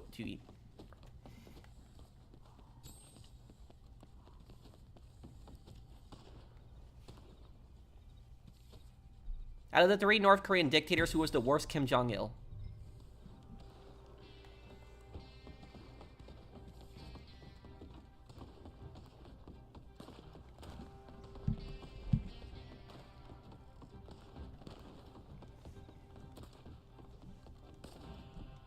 My night's going good, Phoenix. How are you, dude?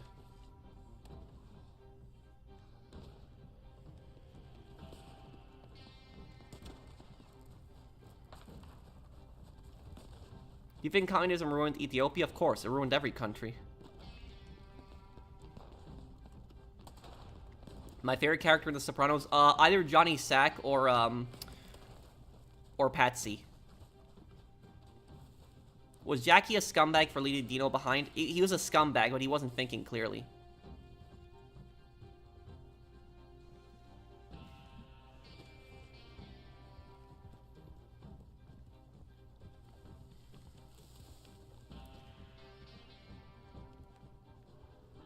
Brandon, get off the train, and General, get off the train too. Let the guy score a little bit. Let the guy get some points so he can rank up a little bit. There's no need to kill him. He's level 4.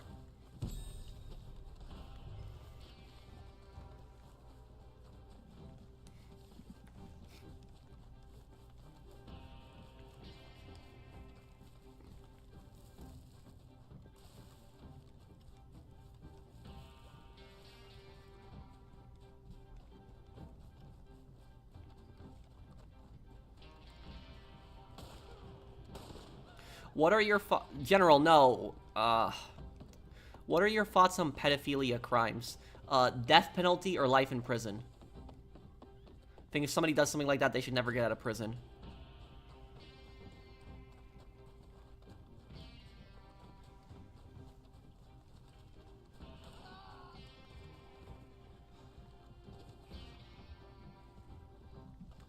I can, if the guy's still here in the session, I can invite him to the posse afterwards if he's still here. Help him get some money.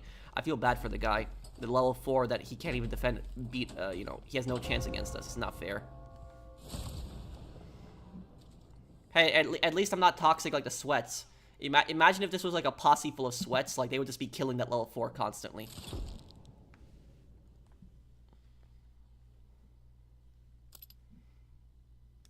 Man, 1 kill and 11 deaths. I feel bad for the dude.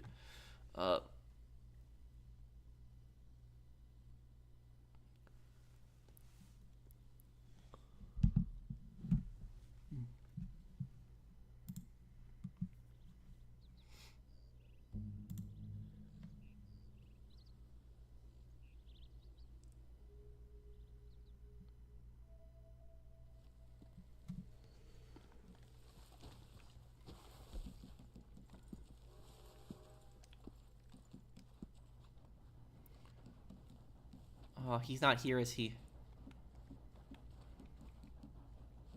No, he's not. This isn't him.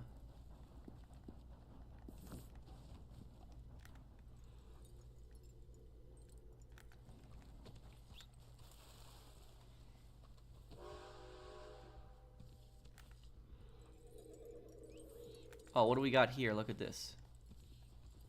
We got a rare plant over here. Come over here and get this, everyone.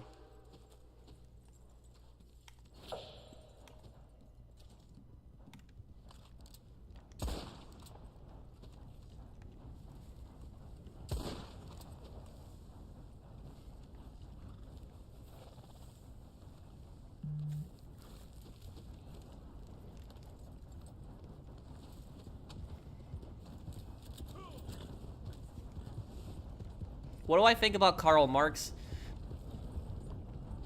The thing about Karl Marx is, when it comes to Karl Marx, I don't really hate him like I hate like Lenin or Stalin or those other people. The reason I don't really hate Karl Marx as much, even though I despise communism, is because I'm a big history guy.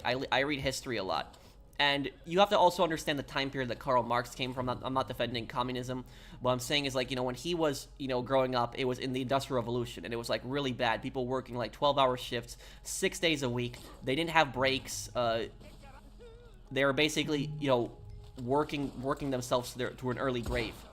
And Marx saw that, and he basically got pissed off and wrote the Communist Manifesto about that. But where communism ended up failing was that Marx did not think that capitalism would change. He thought that capitalism would never change, but capitalism has changed, and it's improved people's lives, and it's a, better standard of living.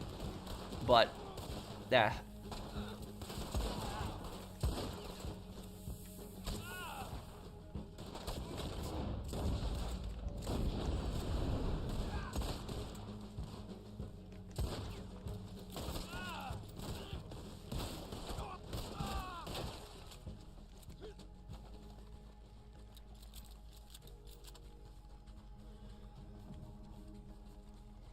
Is it true if Marx ever had a job? I don't know that. That I don't know.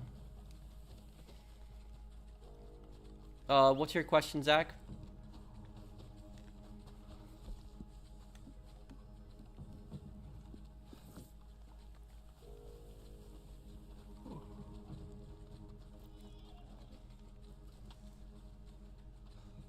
I think that having like a slower sensitivity is easier to practice free aim because it's easier to aim. It's slower.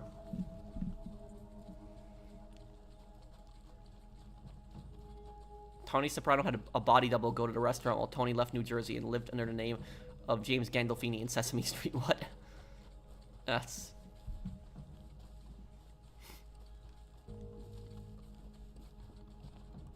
Not really at the moment menacing. Well, the reason that Colombian cartels aren't really as influential is because they were largely destroyed.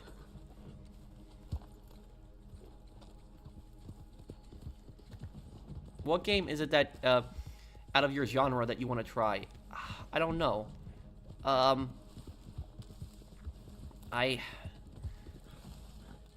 don't know. Well, I mean, Metal Gear Solid is a game I've never played. Like, you know, and Yakuza are games that I've never played, too.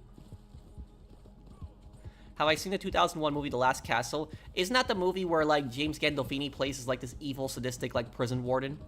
It's like a military prison. Is that the movie I'm thinking of? Just watch your video on Charlie Kirk. Love every minute of it. I feel like it really opens up people's eyes of what is happening. Thank you, Teddy.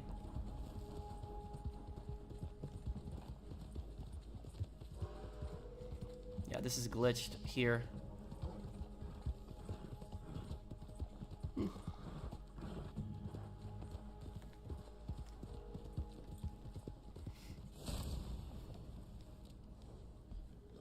My posse abandoned the job. No, the job abandoned us.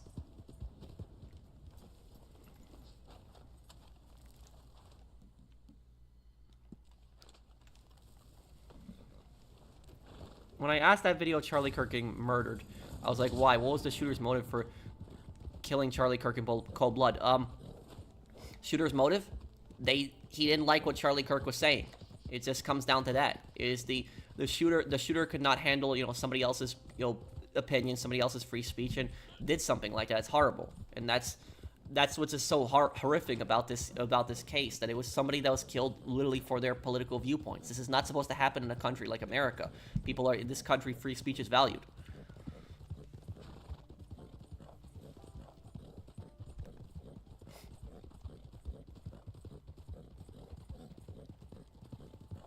Well, thank you for the super chat, London, but I don't want to get into that whole conflict. I just want to stay away talking about that conflict.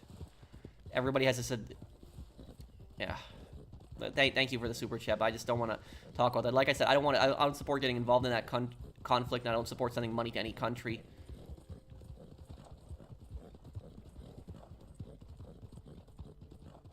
Charlie Kirk played Red Dead 2, did he? I didn't know that.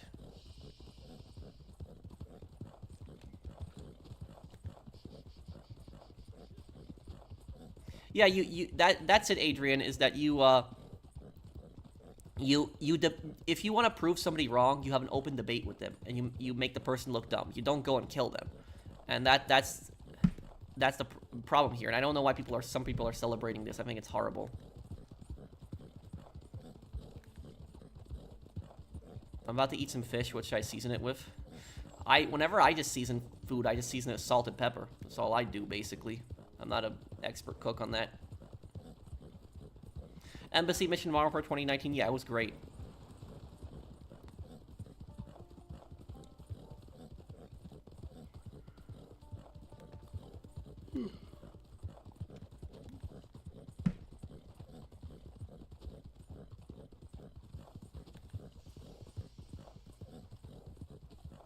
Oh, I didn't know about that, Gunner.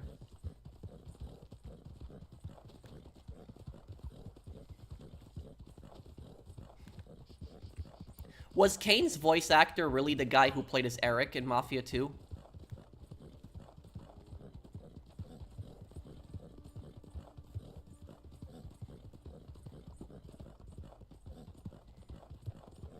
What did Penguin say about it? Charlie, Phoenix?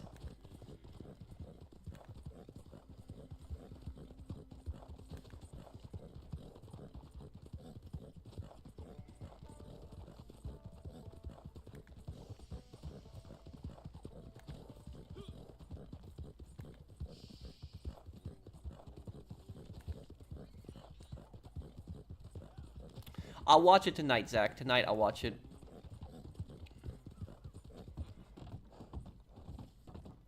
And I think I will start Blue Bloods. That's the show that I think I was considering doing. What's my favorite Gordon Ramsay quote? Oh, that's a good one. Thank you for the super chat. I had to think about that one.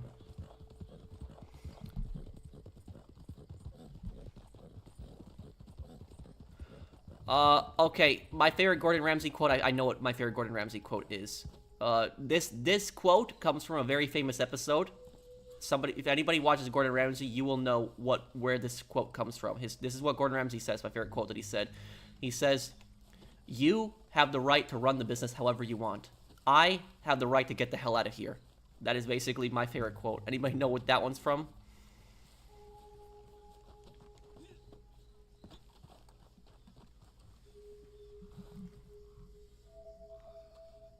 Thank you, somebody 32. Will you play the new 007 game when it comes out? Probably, yeah. Probably will.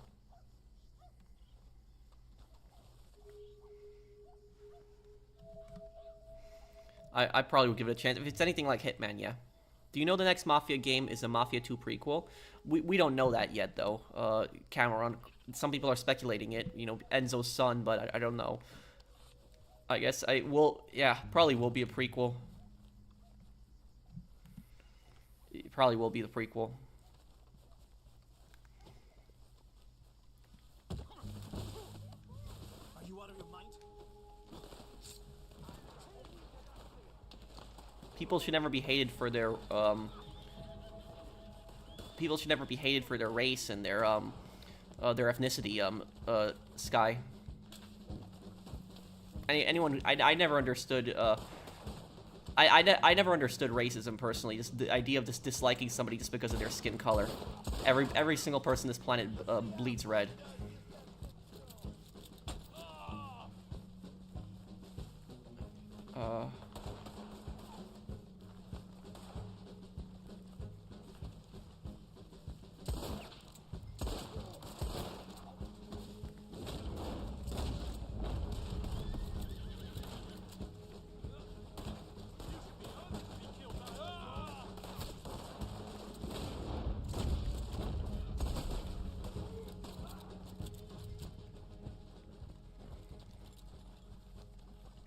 Tell that to the train guy. Oh, well, the train guy. I think that was a racist attack. I think. Correct me if I'm wrong. I think he said. I got that white woman or I got that white girl, something like that.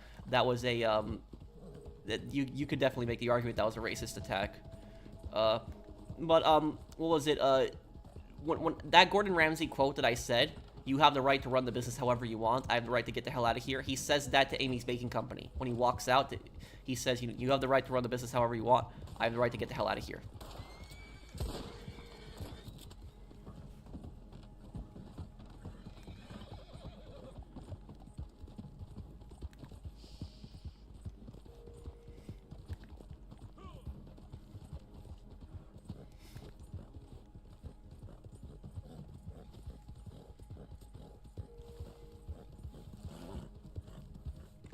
What do you think about people making fun of Indians for their hygienes? People are idiots, you know, making fun of other people.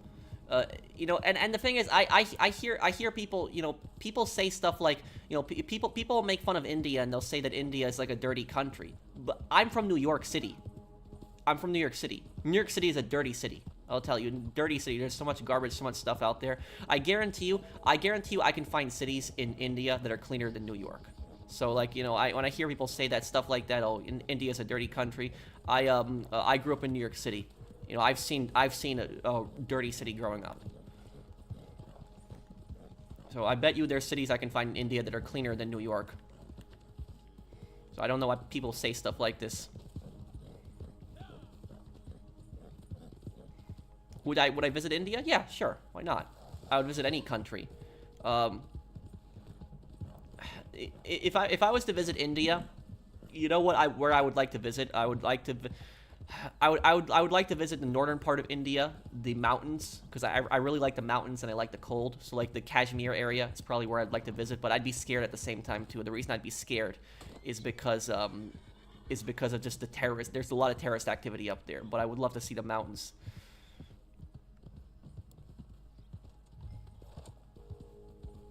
But yeah, honestly, is if somebody is you know, if there are people out there that are making fun of a country like India and saying India's dirty, they should look at their own country first. Because I will tell you something, New York, where I grew up, New York, there was so much garbage when I was a kid growing up. It was so much garbage. Do you know? I will tell you something. New Yorkers are such lazy people. They are such lazy people that do you know what New Yorkers do? New Yorkers will take garbage bags of all their garbage, and they will basically throw that out their apartment window, like on the sidewalk, like from like the 10th floor or something like that. And that could actually hit somebody. And then the garbage will fall all the way down and splatter. The bag will rip open and splatter, and it goes over. And people do this. They dump, you know, huge amounts of this stuff.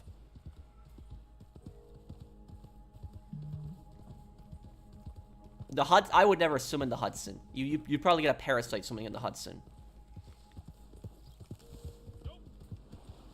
Did I do it? No, I never did anything like that. Oh, yeah. I really want to visit Alaska. That's the main international place I want to see. You know, the funny thing about that, I'm actually going to Alaska next month. Me and my dad are going on a vacation trip to Anchorage for like a week. So that's some place I always wanted to see. And, so yeah, next month, in mid-October, I'll go to Anchorage.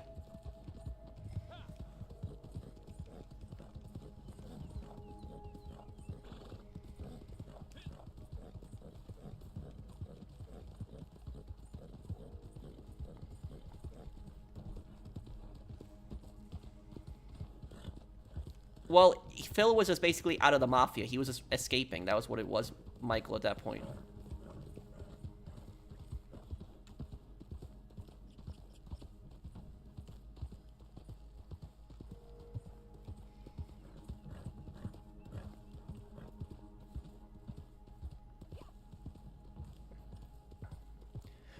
I'm sure that there are dirty places in India, but the point that I'm getting at to you is that we can't really criticize a country like India when in America we have a city like New York, which is just so dirty. New York is such a dirty city. It is, and it makes me it's a shame for me to say it. I'm ashamed to say it too because I'm from New York, like that my home city where I grew up is just so dirty, but it is, and that's what I'll say about that too. Do you know what the cleanest city that I've ever seen is? You know what it is? Las Vegas. I didn't visit every single part of Las Vegas, but I did walk down the strip in Las Vegas, and I was very impressed with it. I was very impressed with how clean Las Vegas was. Like the strip, like I didn't see any garbage at all in the strip, like nothing. Like the streets on the strip were completely clean, and that surprised me so much because in New York City, Times Square is our version of the strip in New York City. Times Square is so dirty. There is so much garbage all over the place. But in Las Vegas, it was very clean. And so that's what I'll say about that. It was the cleanest city that I've been to was Las Vegas. The reason that the strip is probably so clean is because the companies know that if it's dirty, it's going to attract less tourists, so they clean up the strip really quickly. But at least that's a plus, because it keeps the place clean. Fallout New Vegas is a great game. Do you have any instances where you support the monarchy in other countries, like during the civil wars, for example, the Greek Civil War? I'm not a fan of monarchy. I don't like monarchies. But if I had to choose between a monarchy and a communist society, I'd rather live under a monarchy than I'd rather live under a communist society. So that basically answers that question there.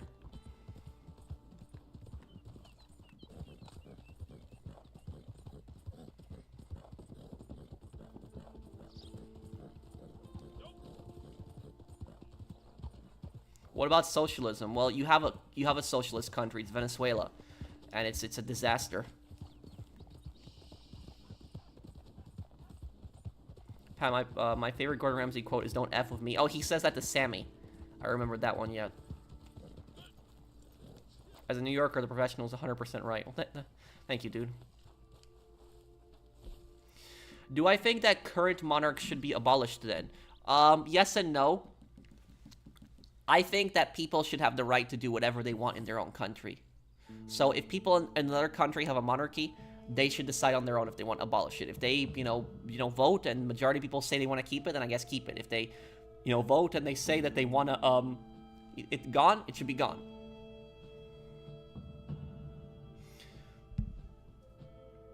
You know, one country that I like historically, afterwards is Italy, because Italy abolished their monarchy after World War II. The Italian monarchy was so corrupt in Italy. They were such scumbags. And the Italian monarchy had destroyed their country. They had helped put Mussolini in power. They had let Mussolini ally with Germany, and it destroyed and ruined Italy. And then after World War II, there was actually a referendum in Italy, and they were deciding whether they should keep the monarchy or not. And it was close. It was like 52 or 53% of the people voted to, kick the monarchy out. And Roberto, the son of the king, who was supposed to be king, got really mad, and he threatened to try to coup the government, but then he ended up leaving. But that was it. Italy got rid of its monarchy. And the Italians were right to get rid of the monarchy, because the monarchy in Italy was just so corrupt and they were so incompetent.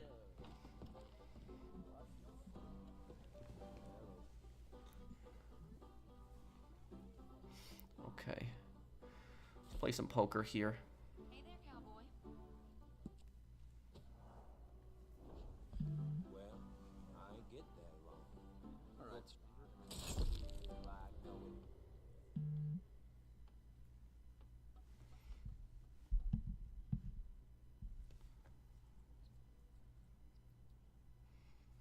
Do I know what happened to aristocrats in Europe?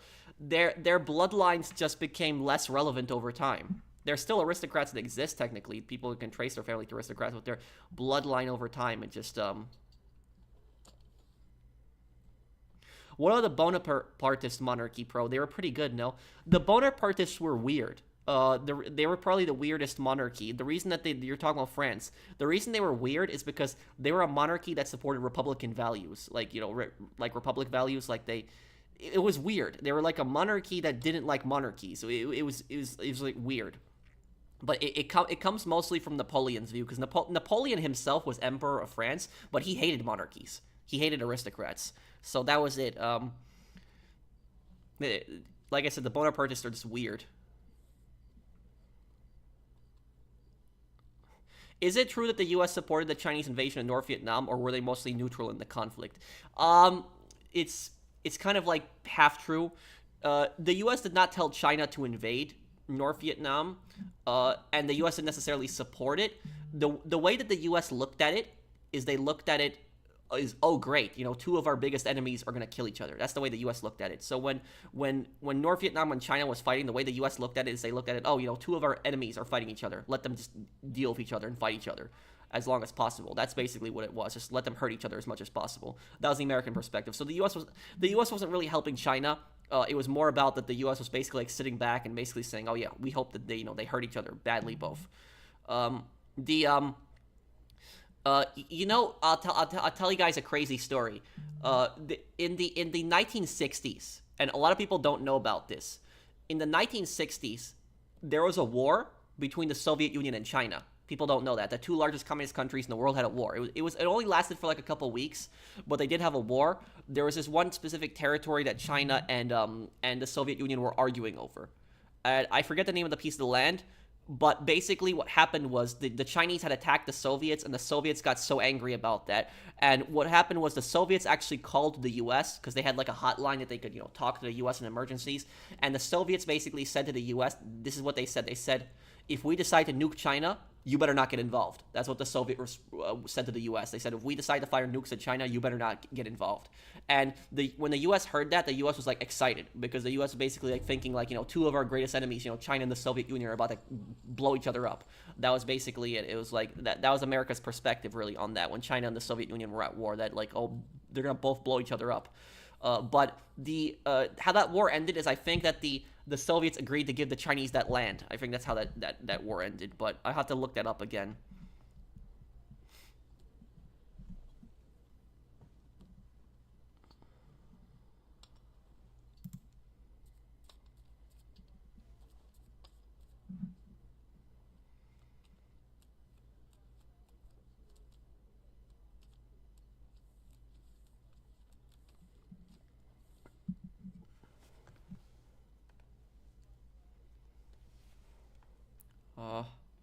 How do I view the British monarchy? Both negatively and positively. Like, for example, when it came to Elizabeth, I didn't really have a problem with Elizabeth. I thought she was a decent leader. Charles, I don't really like as much. I liked Elizabeth because she kept good relations with my country, United States. But this is what I will say. Like, this is what a lot of British people don't understand about Americans. Because like I've seen British people where they say like, oh, Americans are like secret monarchists. No, we're not. Americans, in our blood, we don't like monarchy. It's in our blood, in our culture. We hate monarchy. We don't like it. The reason that Americans, that we liked Elizabeth, is because Elizabeth, kept good relations with America. Like, she was a very friendly leader towards America. She wasn't toxic. She didn't cause us problems. So we respected her for that. But just because we respected Elizabeth doesn't mean that we would support a monarchy in our own country. So like, if we had like a monarchy in our own country, we would not like that. We would not want that. So that's basically like just the American viewpoint on that. Is that I've seen a lot of foreigners, they don't really understand the American viewpoint. They think that Americans like monarchy. We don't. We respected Elizabeth because she kept good relations with America, but we are not fans of it in our own country. That is basically more of the explanation on it.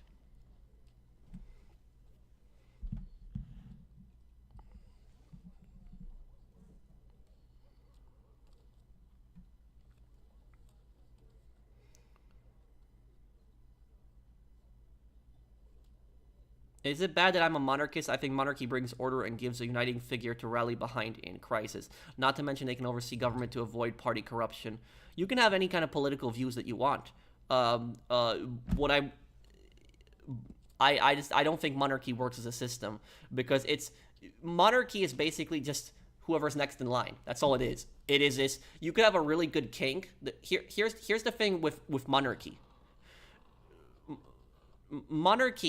Monarchy is basically like, it's like roulette in a way. That's what monarchy is that you spin the wheel, and you could get like you could win or you could lose.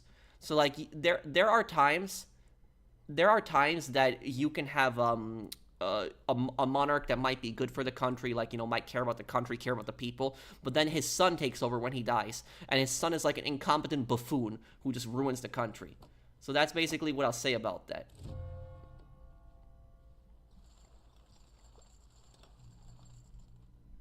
You could have one really good monarch, and then, his son takes over, and his son is a complete idiot and ruins everything. And the reason that I think a republic is better is because for a republic, you could have a really good president, and then you could have a total moron be president afterwards. But that president, you can get rid of him afterwards. Like when his term ends, like a couple years later, there's an election, you vote him out, he's gone. But then when it comes to monarchy, you have to deal with the person until he dies. So that's basically it. That's all I'll say, is that you could have a good leader, a good monarch for like 20 or 30 years, and then you could have an idiot for the next 20 or 30 years.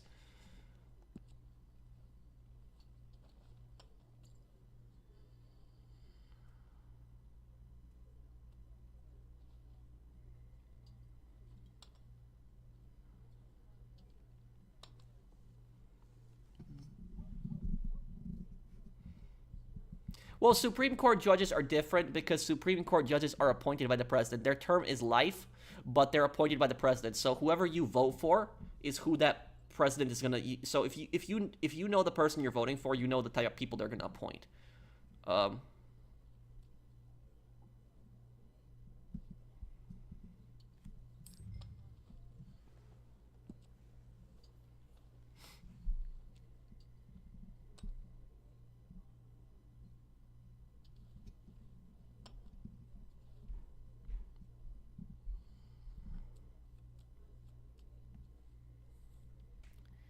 In case you don't know, the reason why Albania loves America, during the fight for independence, America acknowledged Albania as an independent state away from the Ottoman Empire. Oh, really? That I didn't know. Thank you, Ink, for the super chat. Thank you for that.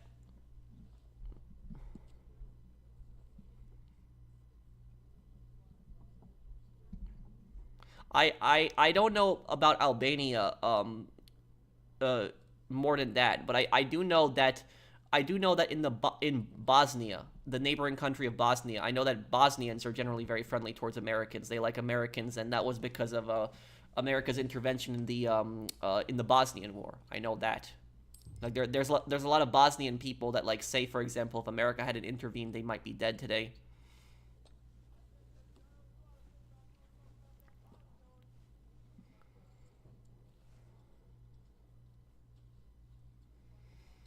At the same time, Pro, do understand in monarchism, depending on the system, you can limit the monarch's full power to avoid idiot kingship, as you say.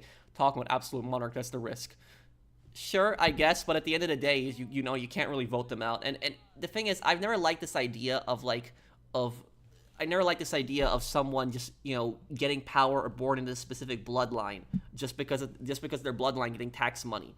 Like, at least when somebody's born into a rich family, like a businessman, at least they earned that money. Their family earned that money.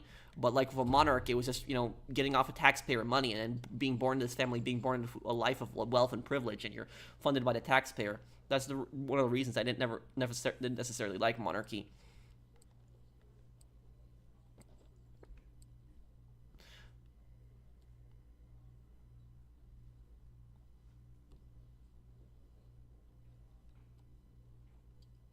Do you think Enver Hoxha ran Albania to the ground with his policies, also his paranoia? Oh yeah, 100%.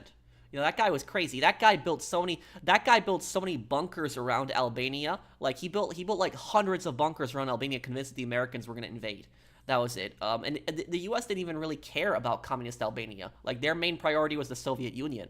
But like he was so convinced that the U.S. was gonna like invade Albania, and he built like all of these bunkers, like hundreds of bunkers around Albania. I know when you play SOCOM 2. When you play SOCOM 2, when you do the Albanian missions, the Albanian mafia, they use the those bunkers that Enver Hoxha built. They're in the game.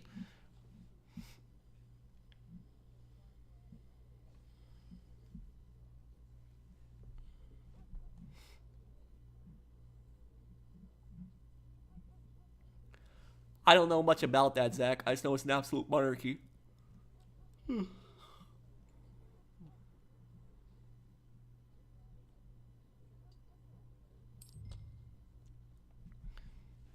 Well, Enver Hoxha was allied with China. He was the only European communist country that was allied with China.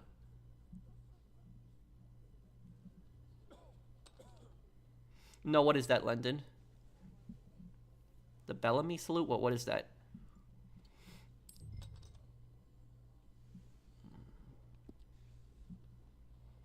What's your question, Blind Eagle?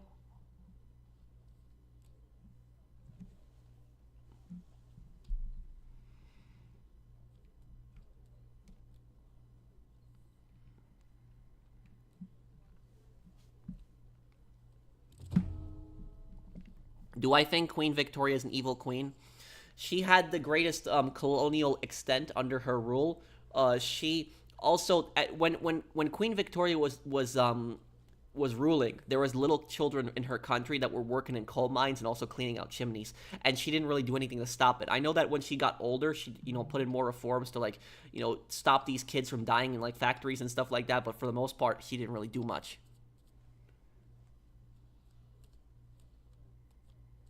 Not just America. Enver Hoxha was also afraid Yugoslavia and Greece were going to invade Albania. Well, all those bunkers and nothing ever ended up happening. Thank you, Inkpenification, for the super chat. Thoughts on Laos? Laos, you're talking about the communist country in Southeast Asia. It borders Vietnam and Cambodia. It does not have a sea border. Yes, it does not have a connection to the ocean. It's an inland country. Laos used to have a monarchy. The communists overthrew the monarchy, and Laos has a similar system to Vietnam. It's a communist society, but it has some free market elements. It's really, you could make the argument maybe that Laos is kind of like a puppet of Vietnam in a way too. Thank you, Exquisite Vibes. Thank you, Diego Ballesteros, for subscribing.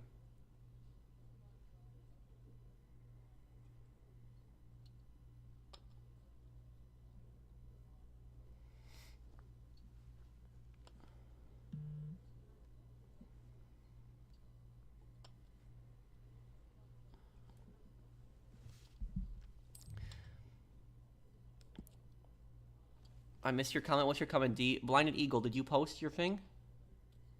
What's your question, Hopkins? Would you consider playing Dead Rising 2? Yes, Dead Rising 2. I'm actually getting the Chuck Green jacket soon. I don't know when I'll play it, but it's on my list of games to play, yes. Blinded Eagle, what, did you say something? Let me see here.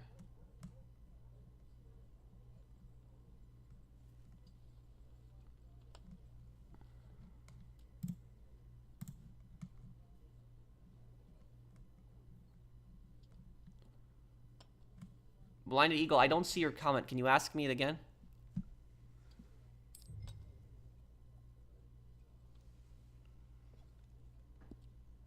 No, I see your comment now. Oh, I didn't know. I know what that is, London, but I didn't know what that Bellarmine salute is. As a Polish person yourself, can you give insight why Polish people seem to have a mostly negative view on Germany and its historical states such as Prussia, who helped them get independence from Russia? You could make the argument that the Polish state had created Prussia, because Prussia tastes especially East Prussia, I would say.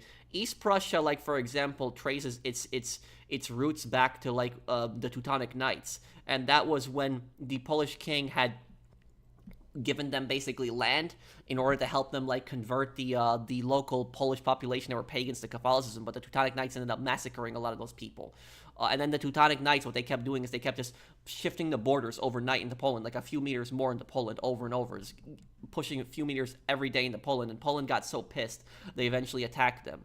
And like Prussia, here's the thing is, when you look at a country like Prussia, for example, Prussia has one of the most toxic governments in European history. It is literally one of the most toxic governments out there. Like, a lot of people, they look at Prussia and they say, like, oh, it was all these military, uniforms and these military drills. It's cool and stuff like that. But they don't actually look at, like, Prussia's government and how the country actually operated.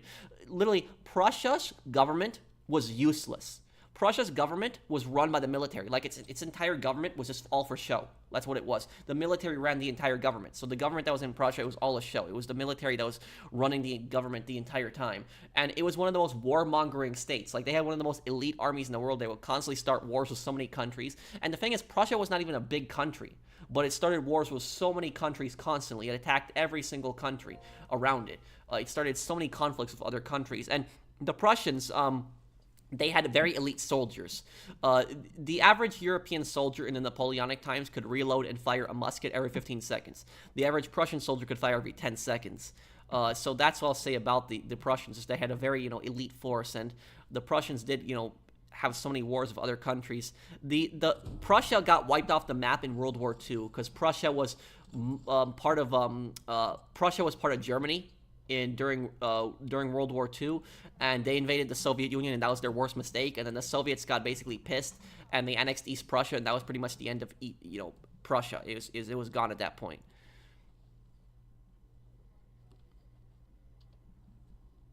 Yes, I will, Gunner. What's Captain Price's future? He's got to be wanted, huh? Are you talking about in what, Modern Warfare 3, the new one that came out? I don't know. I guess we'll see. That's gonna come out. The new Modern Warfare game will come out in a year from now.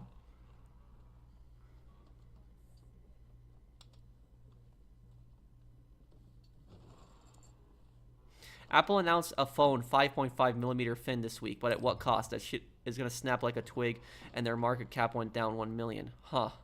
A really small phone like that. Who are the Silesians? The Silesians are like a German-speaking people that lived in Poland.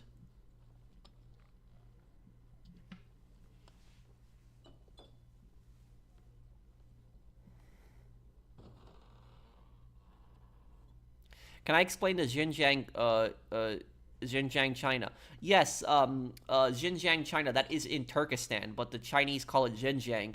That the majority of the people that live in that area are Uyghurs. They're not ethnically Chinese. Their religious views are very different from the Chinese. And the China for years has been basically trying to destroy their culture and force assimilate them into Chinese society. And what they've done is they've created these Uyghur camps, these really horrible re-education camps. And I think it was at least 1 million people that are in these camps, but we don't know the full extent of everything that's basically going on inside these in these camps. And a lot of people have probably died in these camps too.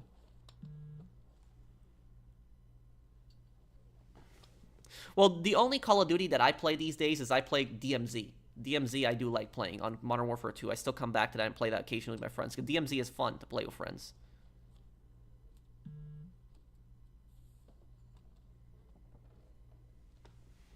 Did you say 1 million? I said 1 trillion. Oh, 1 trillion. I'm sorry. For the Apple phone, I'm sorry. I wasn't reading correctly. Blind Eagle, I read too fast.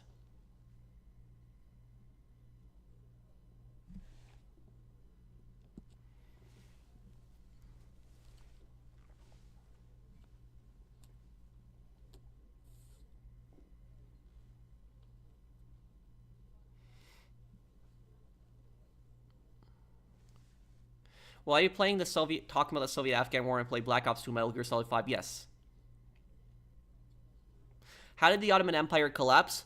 The Ottoman Empire was brought down by these guys called the Young Turks. Not the YouTube channel, but the political party called the Young Turks. There was actually a political party called that.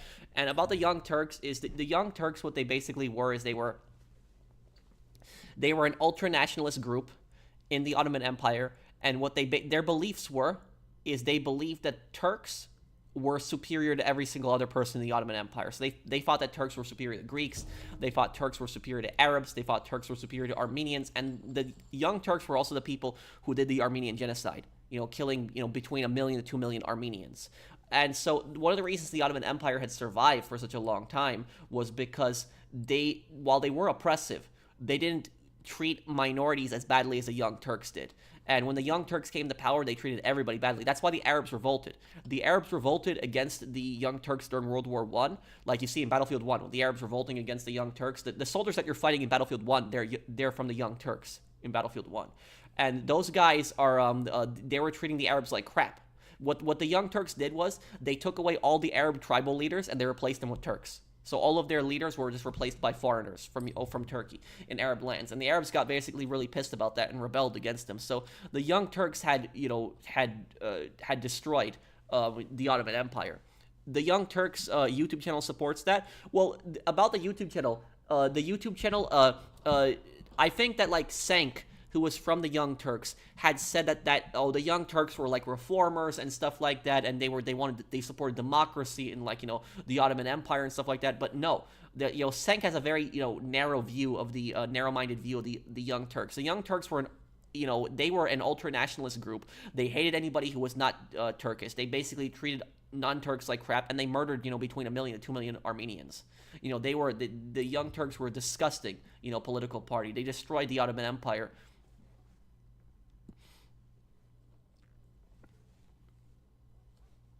Britain also supported Arabs during World War I. Yes, but they betrayed them also.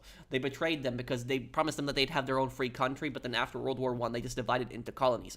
Britain took Iraq, France took Syria and Lebanon.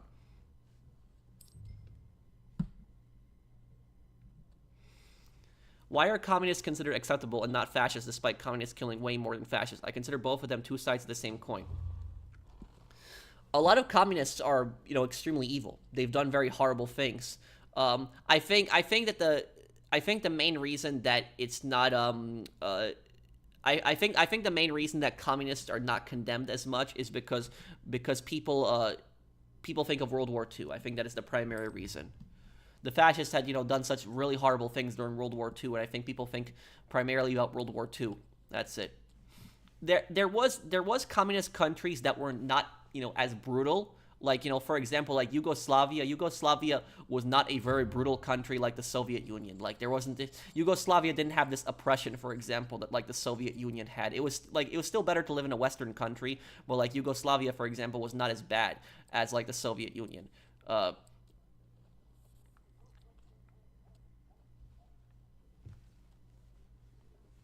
then you had horrible communists, like you had the communists in China.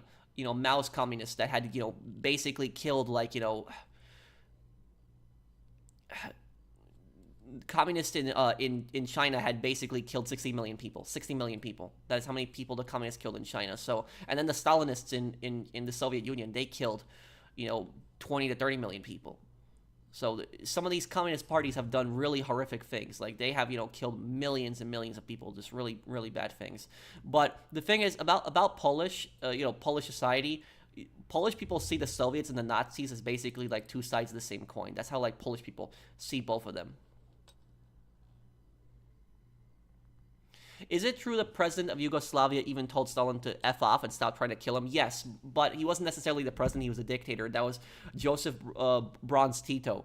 What basically happened with that, the reason Stalin kept trying to have Tito killed and replaced with a pro-Stalin leader. The reason that Stalin wanted Tito killed is because Tito did not want Tito did not want Yugoslavia to be a puppet of the Soviet Union. He thought that Yugoslavia should do things on their own, where every single other country besides Albania was basically like a puppet of the Soviet Union. So like Romania was a puppet of the Soviet Union, East Germany was, Hungary was, Poland was, Czechoslovakia was, Bulgaria was. But what happened was you had that one communist country, Yugoslavia, that was basically not playing ball with the Soviet Union, and that really pissed off the Soviets. It really made Stalin angry. There was this one communist country that wasn't listening to him, and Stalin kept constantly trying to have assassins kill Tito. And Tito's security was really good. They caught one assassin with a sniper rifle. So there was one assassin who tried to kill Tito with a sniper rifle. He was caught and killed. There was one assassin that had a bomb. He was caught and killed. There was one who tried to poison Tito. He was caught and killed. So there was Stalin had tried multiple ways to kill Tito. Tito sent Stalin a letter. And in that letter, he basically said to him, stop sending people to kill me. I have caught one guy with a rifle, one guy with a bomb. And he said, if you send one more person to try to kill me, I will send my own man to Moscow, and I won't have to send a second one. That's what he said. And at that point, Stalin stopped sending assassins. And that was the person that Stalin feared. Stalin feared Tito until the rest of his days. And don't think that Tito was a good guy. Tito was not as evil as Stalin. Stalin was way more evil than Tito, but Tito did do some bad things too. Tito had islands in Yugoslavia where he would send his political opponents to in prisons. So he was a dictator, but Tito wasn't as evil as Stalin. But I'd rather live under Tito than live under Stalin. But that's what I'll say about it.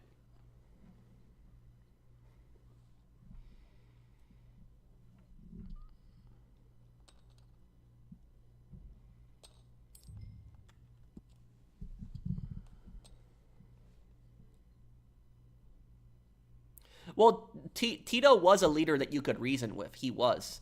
Here we go. Look at that. Yeah, I'm gonna win that. The West didn't try to overthrow Tito because they could basically get anything they wanted out of him. So that was the thing about Tito, is that Tito ended up taking aid from both sides. He took aid from the Soviet Union and he took aid from the U.S. And what happened was Tito had the Yugoslavian passport was the strongest in the world. And the difference between Yugoslavia and other communist countries, the Yugoslavians were able to freely travel. So if you wanted to go on vacation to America and you were a Yugoslavian, you could do that. The government wasn't going to stop you from that. So in the Soviet Union, if you tried to go on vacation to America, you get arrested for that. So that was basically what Yugoslavia was like. It was a more open, communist society. And the Yugoslavians also understood how to make money, even though they were communists. It's weird. The Yugoslavians had exported stuff to the West. For example, the Yugo. If anybody remembers the Yugo cars, that was one of communist Yugoslavia's, probably their biggest export. And about the Yugo was not a great car, but it was a cheap car that anybody could afford. Anybody could afford a Yugo. Anybody could. It was the most affordable car out there, and Yugoslavia mass-produced it and made a lot of money from it. So that's what I'll say is that about Yugoslavia is it was more of a weird communist country. It wasn't as bad as as the Soviet Union. Tito just died of old age. Did the invasion of Panama and Black Ops 2 happen? Yes, it did. The U.S. got rid of Manuel Noriega.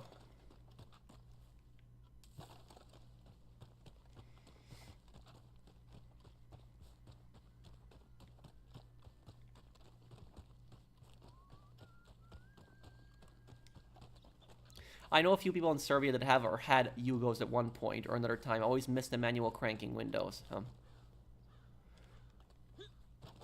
Yeah, those cars were... I remember my professor in college, he said he used to have a Yugo a long time ago, but that was... they were very affordable cars.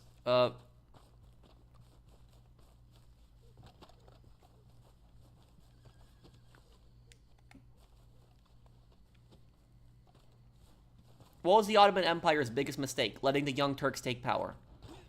And then, because the Young Turks then, they got the Ottomans involved in World War I. They treated minorities like crap. They mass murdered, 1 million to 2 million Armenians.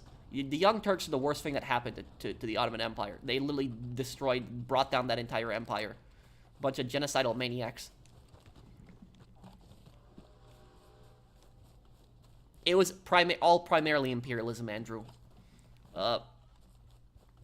Yugoslavia ain't sounding so bad. Why did it end up collapsing in the end? Because when Tito died, he didn't leave a clear successor, and there was a power vacuum, and you had all these ultra-nationalist groups pop up in Yugoslavia. Nationalists in Serbia, in Croatia, in Bosnia, in Slovenia. And what happened was you had nationalists in, like, Croatia that said, oh, this part of land is mine. And then the Serbians would say, no, this part of land is mine. And then you have Serbians that would say, this land is mine. And the Serbians, and then the Croatians would say no. And then you have the Bosnians that would say, this part is mine. And so you had all these different, nationalist groups popping up and making claims to each other's lands. And that's basically what ended up starting all these wars. And all these wars happened in Yugoslavia. And that's to sum it up. The whole union fell apart and they all went to wars.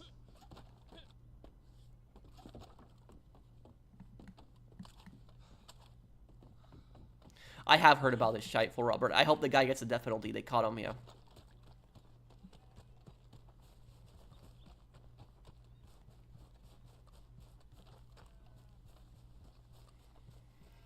I don't know. I'm gonna visit Alaska next month. But I don't know any other. I don't know if there's a state I wouldn't visit. There's.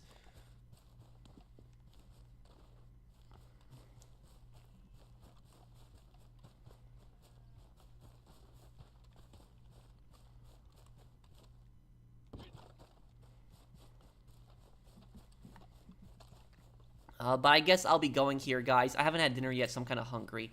Let me answer a few questions before I go here. Okay, Phoenix. Can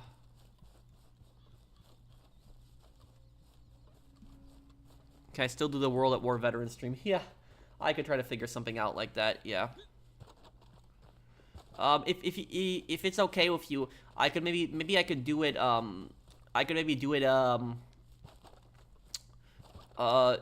maybe in November, because November I'll be visiting my family again, and in November I have my Pacific outfit. I have my, Soviet World War II outfit, so I guess I could maybe wear that during the playthrough. I guess I could do that too. Or maybe I could do it earlier. But yeah, maybe I could try to do that veteran co-op stream sometime this before the end of this year. I could do it too. Liberty City Stories next month, you betcha. Yeah, we're doing Liberty City Stories next month, 100%, yeah. What's the next part of Mafia 2 tomorrow?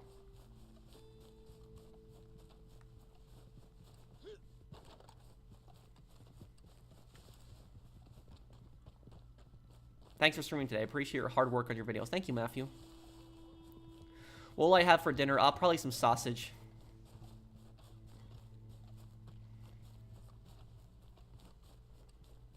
Yes, I did know that, Eric.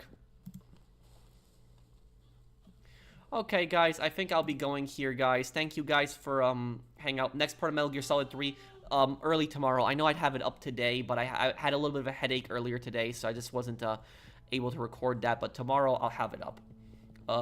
But thank you, guys, for hanging out with me. I hope that you guys enjoyed this stream. I hope everyone has a great weekend, and I'll see you guys on the next one. Take care, everyone. Have a wonderful day, guys.